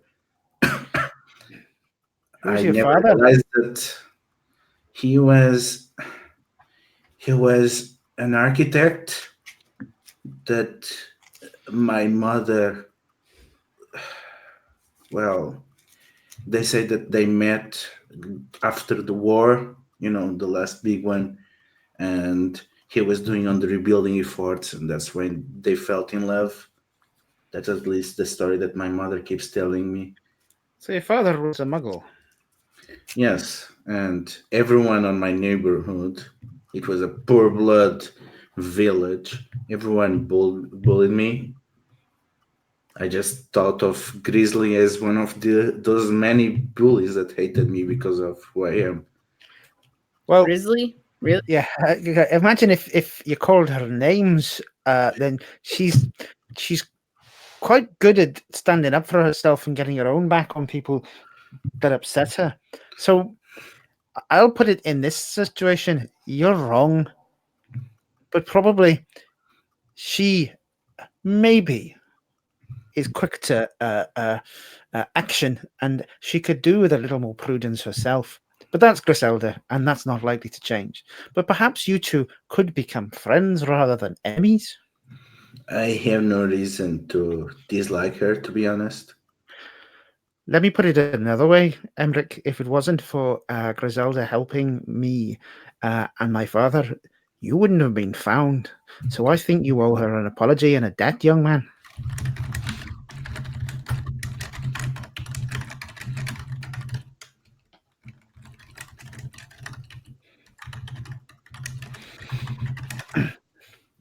So, who took you and why?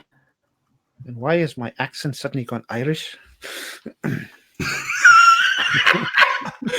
Well, I got taken by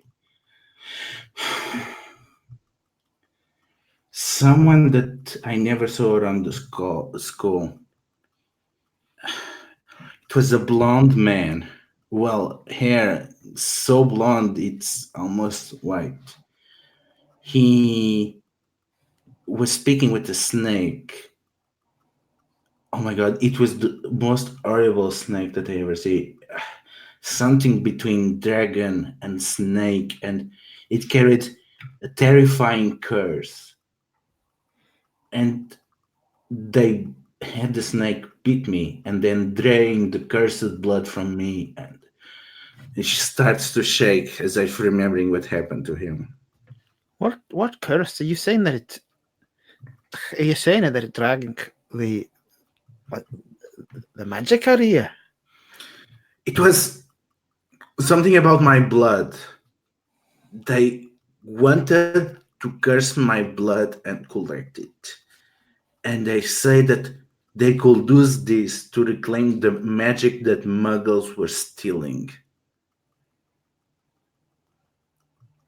And by cursing it with the poison of the snake thing, it could seek lineages I don't understand. That seemed like way too much advanced magic for me. I was never very good at magic. These do not sound like good people. They I think are the worst.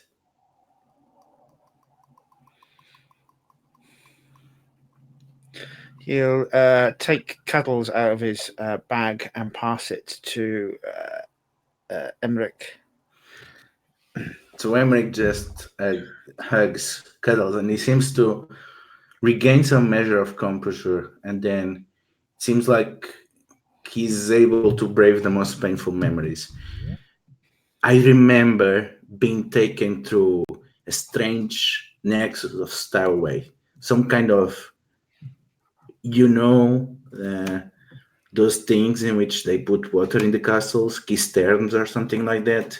Mm-hmm. I was taken to one of those, and then through the plumbing of the castle, and then into what seems to be a massive dungeon.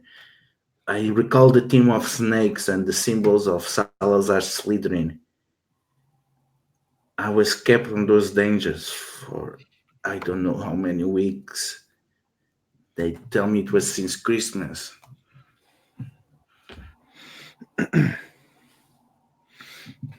Mac is concerned when they say Slytherin, and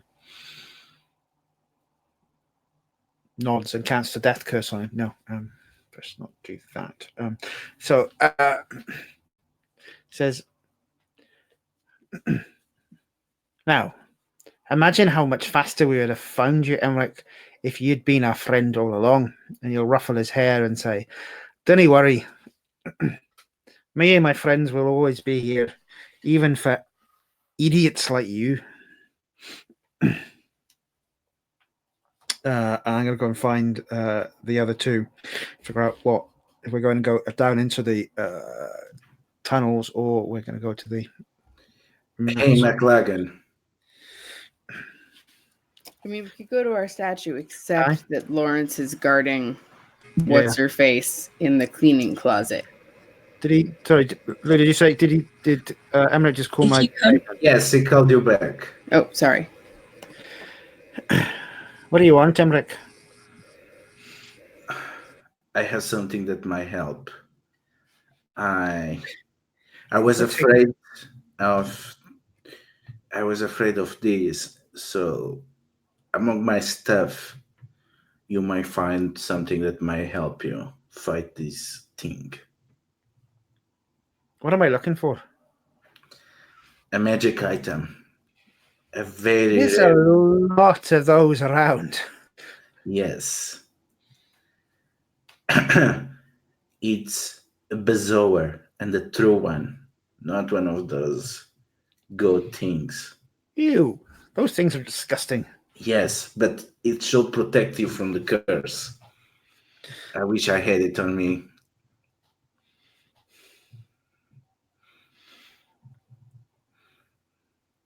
Look after yourself.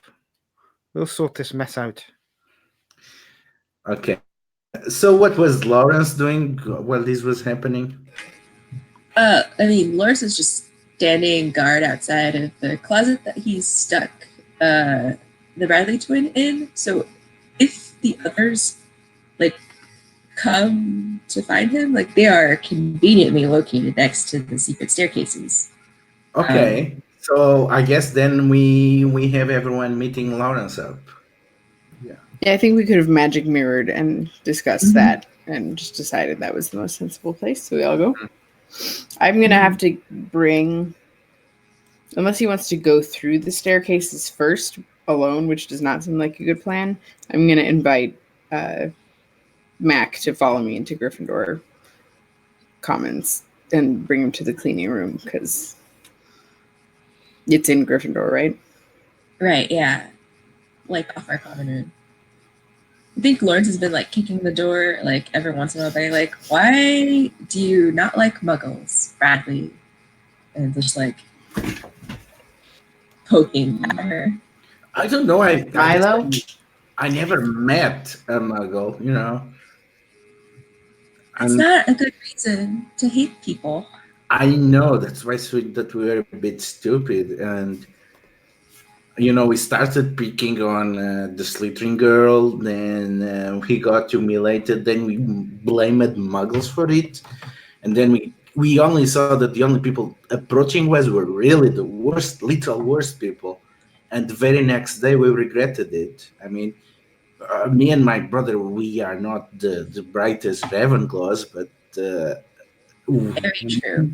We can admit when we did things because we are biased and we made mistakes. Okay, good. I heard that you are a muggle, but honestly, you are better than most poor blood people that I know. Oh, thanks. Well, I hope. I still think you should stay in that closet, and I don't know if at this point the other two come up and just we could have our conversation. Yeah, I think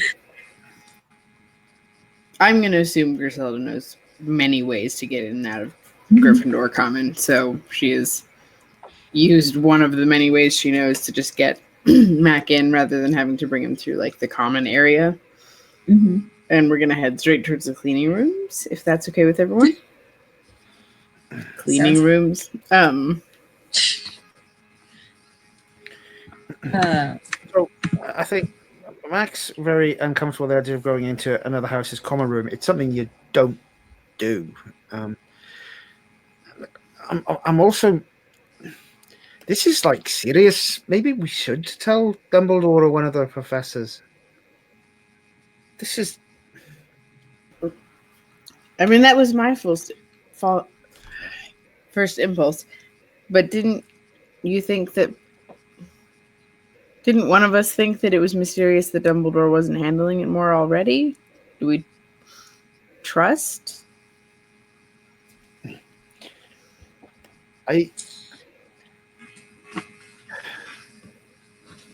trust him more than others, right? I mean, I like to think of Dumbledore as being someone you can go to. This school has gotten really weird lately. And I don't trust this Bradley twin farther than we can, Wingardium Leviosa her.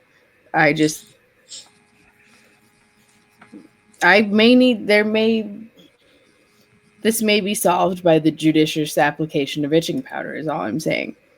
People tend to talk more when they don't want itching powder applied all over their bodies.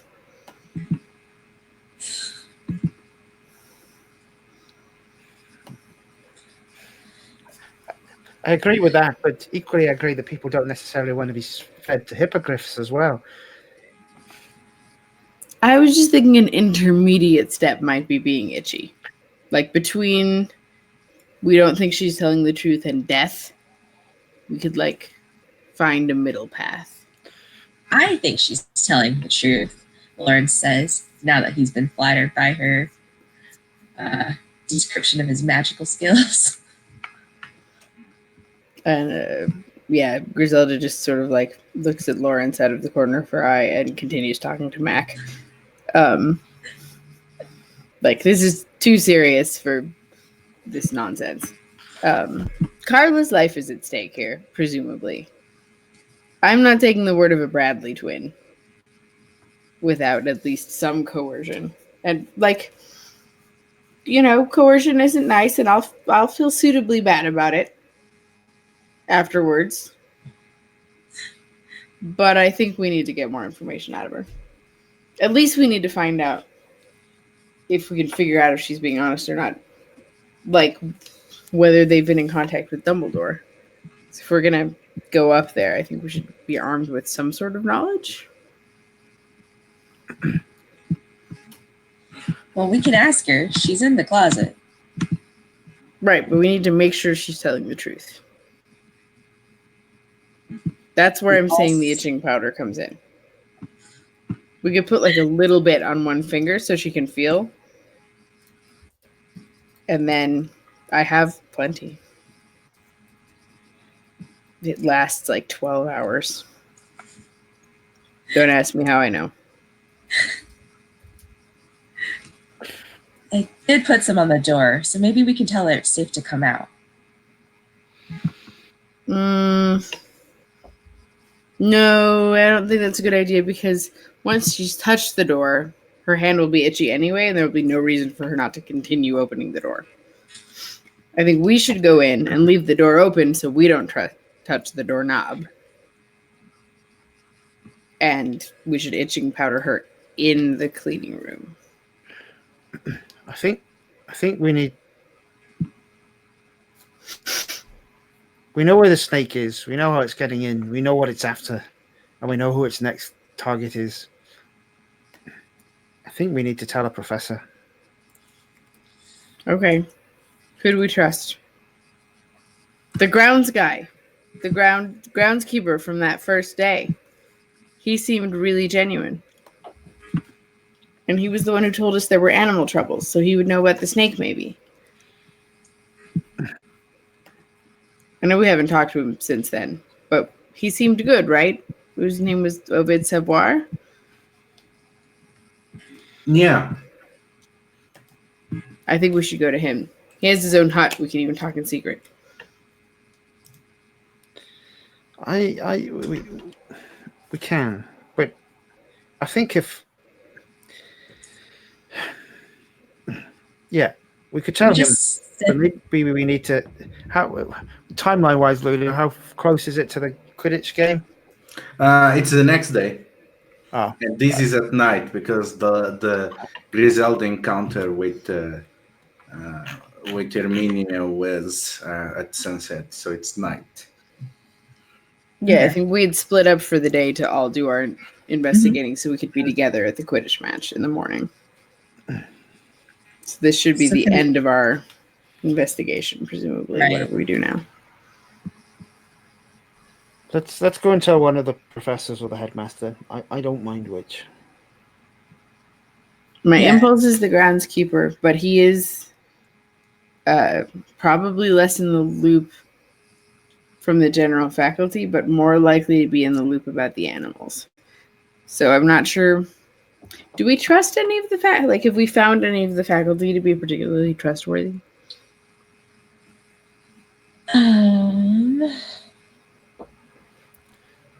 Griselda definitely wants to follow someone else's lead. Probably, preferably Max, because of Griselda's thing about Mac. But Right.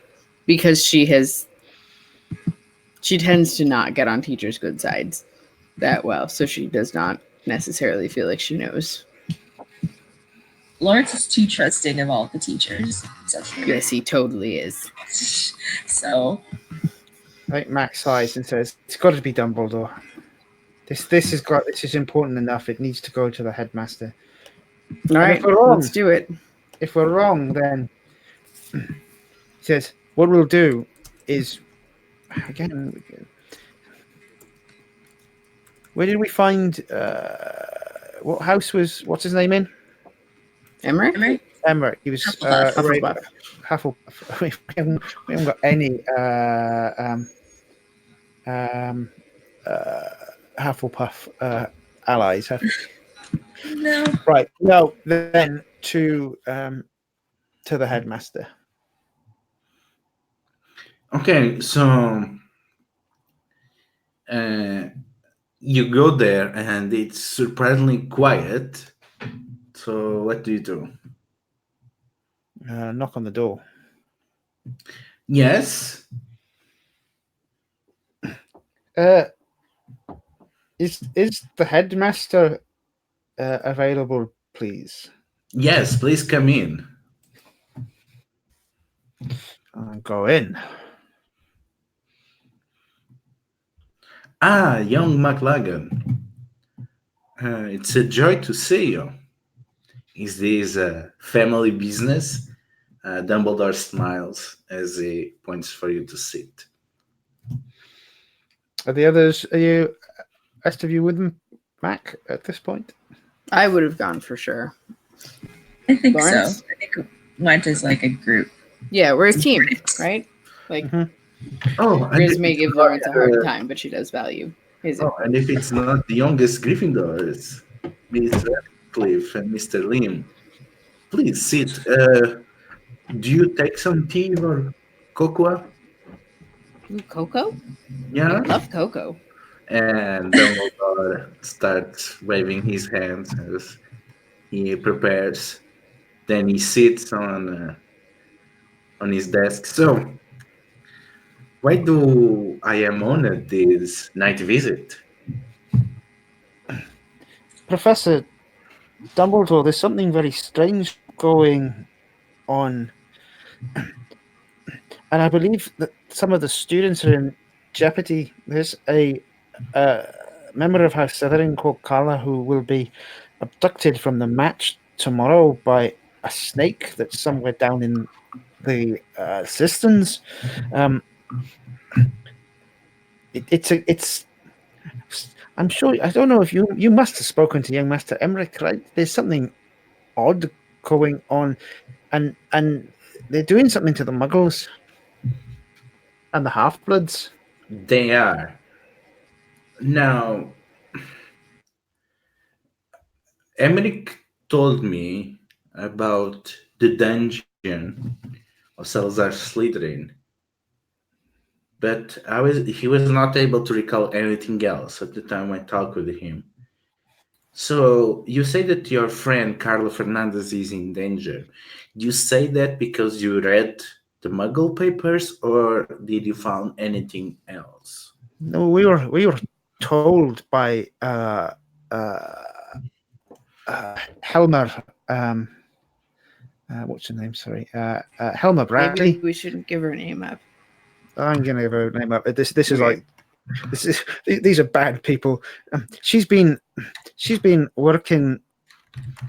with he who cannot be named, and they've been putting those papers into the school, She's been involved in blackmailing people, and there's a gold-haired man with a snake, and Max spits it all out, doesn't hold a single thing back. Said, it's just not right. I see. I will make sure that the Bradleys are properly disciplined. For the first time since you talked with Gryffindor, you can get the hint that he's hiding stuff from you, and you get the feeling that he already knew about the Bradley twins.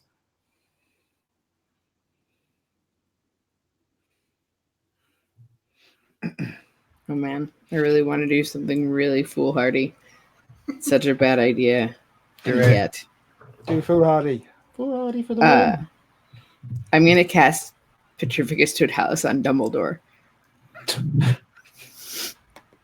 Not that foolhardy. You said to go for it. Go for it. All right. So I'm going to roll plus magic, right? Which is at 2. Okay.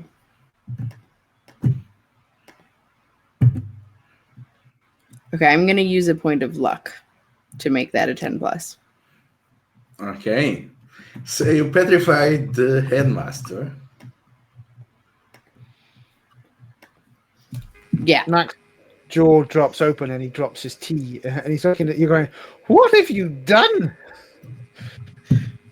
Well, he didn't seem like he was telling the truth. I only know a handful of spells, and I just didn't think that like smoke conjuring would do the job. How is he going to help us now? Well, we have time to think because he can't move. Right?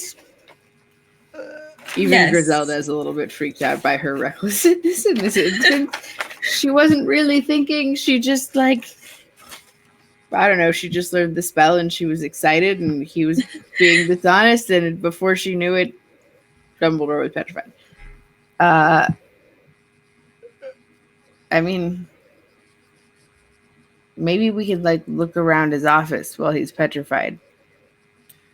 That We could sounds just, like an amazing idea. And you hear a familiar voice from the door. It sounds like a what? Familiar voice from the door. But what did it say? That sounds like an amazing idea. And you turn around and you see Enriqueta Mercedes, the charm professor. And she ignores you and starts going through Dumbledore's things. Hey now! I'm the one who did the incredibly stupid thing and petrified Dumbledore. If anyone's going through his things, it's me. About that. Minus 50 points for Gryffindor. And she continues going. Yeah, whatever. We all know I'm going to ruin Gryffindor's reputation by the end of my time here. So, have your 50 points. But, I get first dibs on looking through stuff. I've probably just ruined my entire wizarding career. Can we Petrificus Totalis her? I think Mac is going to cast, at least try to cast, and I will use a point of luck to make sure it does work. I'm going to Mac finite incantentum on Dumbledore. This has got out of hand. So his counterspelling on Dumbledore, I think, and I'll spend a point of luck. Are you going to warn me so I can run away since I'm the one who froze him? Yeah, I'm definitely glad I decided to spend a point of luck because that would have been a terrible roll. No, Max just got this is broken the rules. Just going beyond Max tolerance level. So he counter spells on Dumbledore. I'll spend a point of luck. Okay, so Dumbledore turns back and he seems flustered and disappointed. But his attention is completely on Professor Mercedes. And he gets out from the desk in which he fell because he was leaning when he was petrified. And now we know that you cannot really be ever an ex-horror, don't you, Mercedes? Oh, spare me, Dumbledore. We all know that you are protecting for those criminals of the Order of the Phoenix.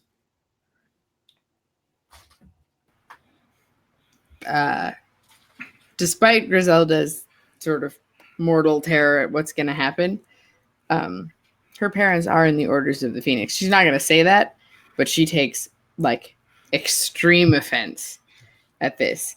And it's going to be foolhardy again. And now she's going to petrify the charms teacher. So she's aware. So we're going to have a magic duel. Yeah, because they're not catching her unaware. So in a magical duel. Really? Yes. I am shocked that she is not surprised that a first year is going to try to petrify. I'll do the duel. I'm just saying. I mean, you just did that. She wasn't in the room yet. She doesn't know who did it. But I will duel her. I'm a Lionheart. Maybe it was the Phoenix that did it. Maybe it doesn't count. Lionhearts don't give a crap. I'm gonna duel this. Okay, it's like casting a spell. Yeah. It's even You just have different options, right? Yeah. It's only different consequences. I'm going to use another point of luck. Okay. It's the end of the game. So there's no reason not to. So at this point. As you do that, she's drawing her hand and saying Expelia, but your spell is faster. So what is the spell you cast at her? I mean, I think I was planning on Petrificus Totalis, right? Yeah. So do it. Indeed. Yeah. Where I don't know where she is, but it doesn't matter, I suppose. All right. Petrificus Totalis. Good job. 20 points for Gryffindor, says Dumbledore. Thank you, sir. No hard feelings about before. Now, well, you cannot teach preteens about magic and not expect them to use it every opportunity. And it seems that you were already decked points for it. Anyway, you were talking about the students and the safety of students. And thankfully, we don't have to discuss about what the ministry thinks is best for the students and what the school board thinks is better for the students. And an hypothetical order of some mystical avian thinks is best for the students. So you were saying about Carla? How do you think that they intend to get to Carla? Kidnap her. Next Quidditch game. Yeah. It's a blonde-haired man who's been working with the snake. But they think the snake is taking them away and down into the hidden stairwells. It's a very large snake. I have connections among the enemies, spies of our own. Can we just clarify who the enemies are? Because a lot of people have been surprising me with who they are identifying that way lately. Well, Tom Marvolo. So not the Order of the Phoenix. You're down with you. Okay, yes, continue I'm on. down with the Order of Phoenix. And he winks.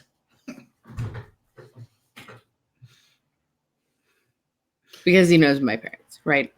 Yeah. Yeah. Also, because he's part of the other things. But he's not going to say, in front of the spy of the ministry, that is petrified. No, of course not. I just wasn't sure for a second who he was winking at. And then I realized it was probably me because I know about the Order of the Phoenix. Yeah. So, if I tell our spies what exactly someone matching your description been doing, they might stop them before they are able to get to Hogwarts. So I think we can probably do it by tomorrow and keep your friends safe. However, it's more than your friend that is in danger. There's other people that are vulnerable here. Specifically tomorrow at the Quidditch game as well, or just in general? Just in general.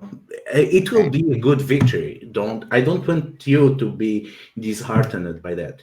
You did good work here. You did a lot to protect our family and our community.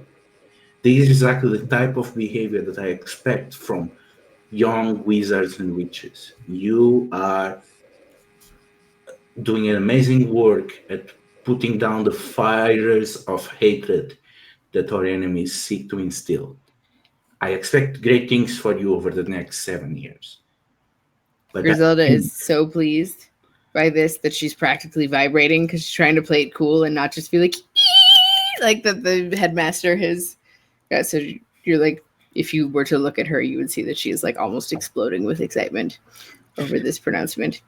But this, again, this is going to be a project that they're going to take more than one Quidditch match. It's going to take more than 7 years. It's probably going to take more than 70.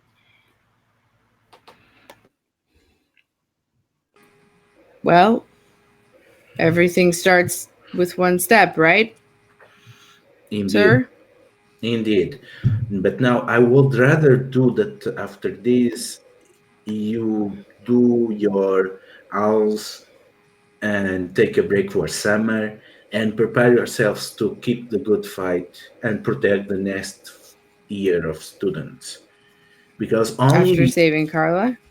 after saving Carla, because that's the way of things. There will be more muggles next year, no matter what the forces of hatred and prejudice want to say. That's just the way of things. More our family of our wizarding world will keep expanding, and we need to be prepared to do that and to protect those that join us. I'll start a club. Griselda's Bum Kickers. I'll learn defensive There's spells more and to things. this work than kicking butt. There is Oh, watch information. out. There is Oh, also empathy. Gathering information is my specialty. What would you like me to gather, sir? Yeah, that's the thing. And there is also rehabilitation. Not as much my specialty. There are people Lawrence? that are misled, and I'm counting you to reach for them. We've been trying, sir. There seems to be some misconceptions about certain groups of people.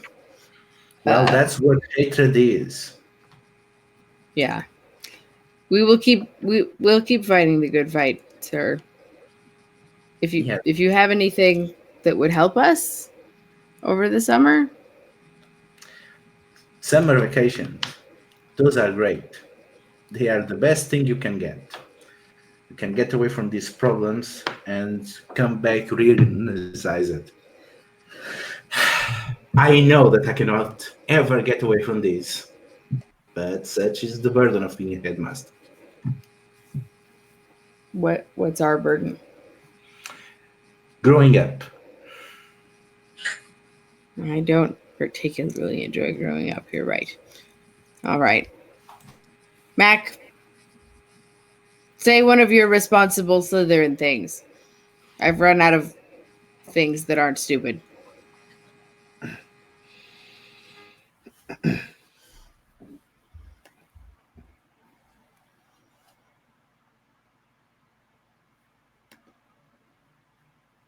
I think Mac's just thinking, says, look, what I think I've realized this year is your heart's cruel friends. Doesn't matter where they come from. Doesn't matter what house they're in. Doesn't matter who their parents were.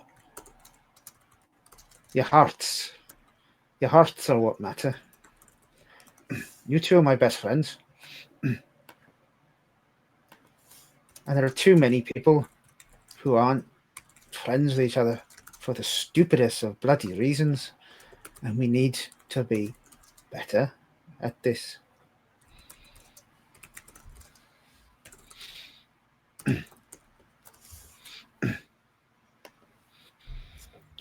Well, you reached out to Emmerich, right? That was one. We can just keep doing that. We'll just keep befriending them. I'll use less itching powder. And Lawrence, You can trust everyone. And I'll watch Trusting out is for good. my Muggle friends. Also And good. And we'll watch out for you. Right, Mac? Out of the closet. Don't mention the closet in front of the Ixnay and the Dumbledore right there. Man. Yes. I feel like I'm going to spend the summer teaching you how to sneak. This is... Good Lord. We'll try to set a good example, Professor. And we'll keep our eyes and ears open. Okay. That's the best we can do. Now, go along. I have to see about getting a new charms, Professor. So, I guess we're going to have an epilogue now. We're going to see the epilogue is going to be the Quidditch match between Gryffindor and Slytherin. Now, is any of you playing? I don't think I'm playing so much as constantly like pulling pranks in the crowd because it's there's so many people and you can like do a lot of things underhandedly. So I'm there. I don't think Lawrence is playing either. I don't know. His broom skills probably aren't fantastic, but he's definitely cheering both sides on because he has friends on both teams. I'm assuming. So he's got like a Slytherin pom-pom in one hand and a Gryffindor pom-pom in the other. Mac, as we've established, is surprisingly large for his age and growing up in the Highlands of Scotland where they play shinty, which is fundamentally hitting each other with sticks. Yeah, he's playing and is quite... I think he's playing in a beta position. Lawrence, which position did they pick for Carla? I'm gonna say that Carla is a she's a seeker. She's small, and maybe her broom will carry her quickly. All right. Griselda, by the way, is rooting for Team Slytherin because of Mac and is like further incurring the dislike of all the other Gryffindors as she has been doing all year. Okay, and then we're gonna go and close in for the last scene that we see of each of you. So let's go around on the character keeper, just a few sentences of how we see you as we cut away from Hogwarts.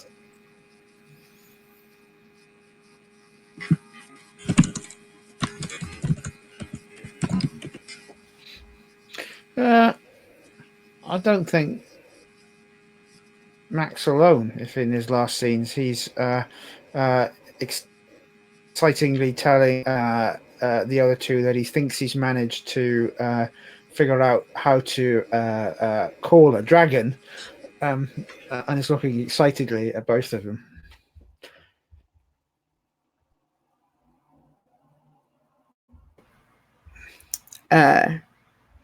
Did Slytherin win? What happened? Well, that's up to you to establish. But isn't Mac the only one who's actually playing? Indeed. So did you win? I think we won because we've got less juniors this year than everyone else. So we've got probably the more established team. Okay. And we cheat. Okay. Epilogue.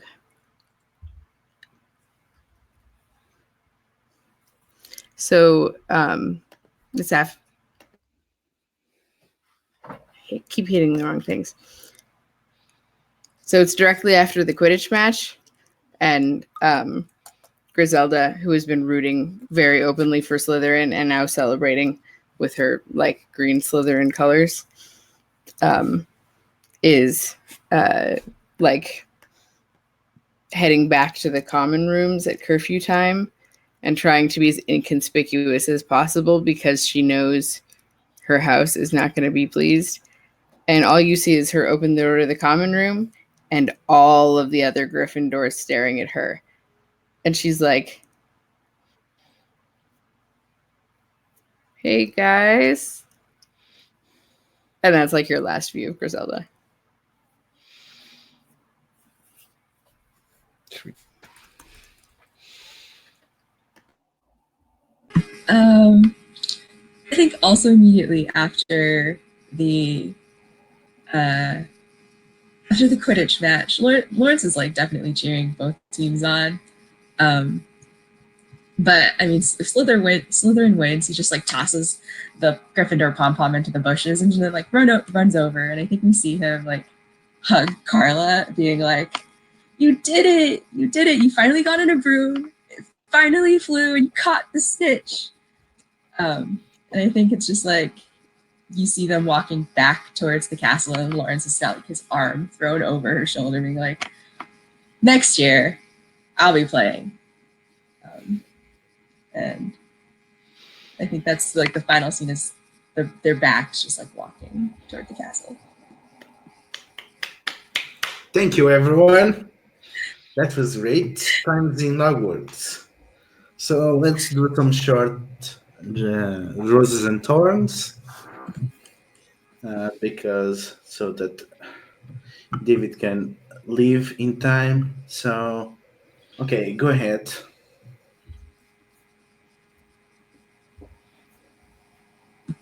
Who do you want to go first? Let's keep order of the shit for this thing. Sorry, you wanted stars and wishes with that? Or sorry, Roses and thorns. Roses and thorns. Yeah, because I kind of want to see feedback on the system. Roses to totes everybody. I think the totally believable 3 11-year-olds getting themselves into trouble friendship. I have totally adored playing with both of you. It's been lovely. And thank you to you, Ludo, as well for running. So roses to you and trying to draw things. Thorns, I think you want to limit the number of mysteries in flow, and I'd probably say, right, let's just keep 3 mysteries running at any one time. So then the players are driving towards it. I felt there was probably a little, although we were trying to reintegrate, there were too many things at one point, and that's our fault as well, because our first time around the table playing this, we're going, let's keep it all in there, but it's like, actually we should have probably killed some stuff off. Other than that, I think, even though that I like the way the mystery works, and trying to do a mystery system in PbtA, I think is challenging. That's one of the things I really wanted to play in this game, and I've really enjoyed that. Other than that, no particular other thorns other than players who don't turn up. But quite selfishly, actually, I'm sort of glad we didn't have to integrate another player today, because I think it probably would have slowed the game down a little bit. Cool. Up to me. So similarly to David, I thought we had a great dynamic, especially by this last game where we'd all really like sunken into our characters. I feel like Grizz was a bit mean to Lawrence, but like in case it wasn't clear, it was in a loving way. Like Grizz thinks Lawrence is adorable, but likely to get himself killed at some point. So that's why she was a little hard on. But my favorite moment, probably, at least from this session, was the like getting picked up one in each arm and swinging around and laughing and being friends. It like warmed my heart as a person, let alone as a player. I thought it was an unexpectedly very sweet moment. And I meant to mention in my epilogue that I had like run over to congratulate Mac and just like jumped on him with all of my limbs for a hug, and then like looked over at Lawrence and been like to repeat the hugging. And then I forgot. But yeah, congrats to all on some excellent role playing and leaning into who your character was while occasionally showing other sides. I thought that was really cool. I think I probably agree about not having so many mysteries. I do like investigating things, but it's less important to me, I think, overall, than the fact that there's a lot of room for character development in the game. My one wish would be, if you're not going to, like, for there to be a separate set of guidelines for short campaigns and long campaigns in terms of the spells. Like, I think it would be great for a 3 or 4 session campaign to assume that, like, you could do the sorting hat and all that, and then to assume that in the first week you learn, like, Alohomora, Wingardium Leviosa, like the really basic spells, so you don't have to spell or spend your learning spells on things that are the easy ones, because it is a wizarding school and it's fun to do magic, and if you don't have spells. So that would be my one thorn, is that I feel like unless you're doing a longer campaign, there needs to be more opportunity to learn, or a set that you're given. Oh, and Ludo, that was really fun. Sorry, I knew I was missing a wish. Or a rose. Sorry, I have to get up really early for this game. A rose to Ludo for, like, the whole thing has been delightful, from the first session with just me and David, through various players rotating out, and now Lawrence is wonderful. And I feel like you've rolled with the changing characters and kept the settings interesting and the mysteries intriguing. So thank you all for what has been a really delightful game. Going last means I can say what everyone else has said, but definitely also to Ludo for kind of just like rolling with today's changes, like a lot of unexpected like things happening in the game and also in real life. So like I think that the ending scene was really sweet. And yes, definitely the Mac like spinning everyone, like that whole scene in the library, I think, or wait, not library, wherever that was. Ducking during the Petrificus Totalis. I had fun with that. In terms of roses, so just like that was a lot of fun. I don't know if I have any different type of thorn specifically. I think that maybe like montaging through the learning spells, like I think we did a better time this time of shortening that, but it also, I think that it, pacing wise, was like we didn't know how much time we'd have at the end, but I think if we have the spell switching thing or know what spells we learned, then that will save time on that. But yeah, that was a lot of fun. So thanks to everyone for taking in Lawrence, who 100% had fun bothering Griselda all the time. Yeah, I'm gonna end with my roses. Thanks, everyone. You brought excellent characters, and you fully indulged into the magic, and you really made it easy to to push the magical agenda there. I did not even have to bring out half of the stuff, of the most magical stuff that I had in case of emergency, because you're just rolling with it and kept pushing to use it, so you're fully immersed and going for the mood. So everyone is very into this, and it was delightful. It made me super easy for me to GM. I really liked the interactions between characters, and that probably led to me maybe not running as tight with the time management as maybe the game required, because I just wanted to let the scenes flow whatever they took, and I feel that I overindulged a bit there, but I was just having too much fun. As Storms, I kind of have the similar turn of to the mysteries. I also love the way this does mystery. It actually gives a lot of inspirations to how to quickly adapt to other PbtA games. It's certainly easier than Loft Crayest to just shove into another game. But yeah, it's also a question of containing. Since the first session, I was like a bit, maybe this will be too much. But I was counting things to drop. But, I kind of want to see how these work, so I'm not going to try to push too much for them to drop it. Let's just see how it goes. And yeah, I like the system. I want to play it more. I kind of want to see different things, a longer campaign, how things operates, how things develop between longer campaigns, how it is to play older years. Yeah. And I kind of wanted to see more, smaller reveals. Maybe for a long-term campaign, like David said, keeping 3 mysteries a session for a longer time spread over the years. That's probably gonna get a very good vibe. So yeah, thanks everyone. Yeah. So everyone is okay with me uploading this?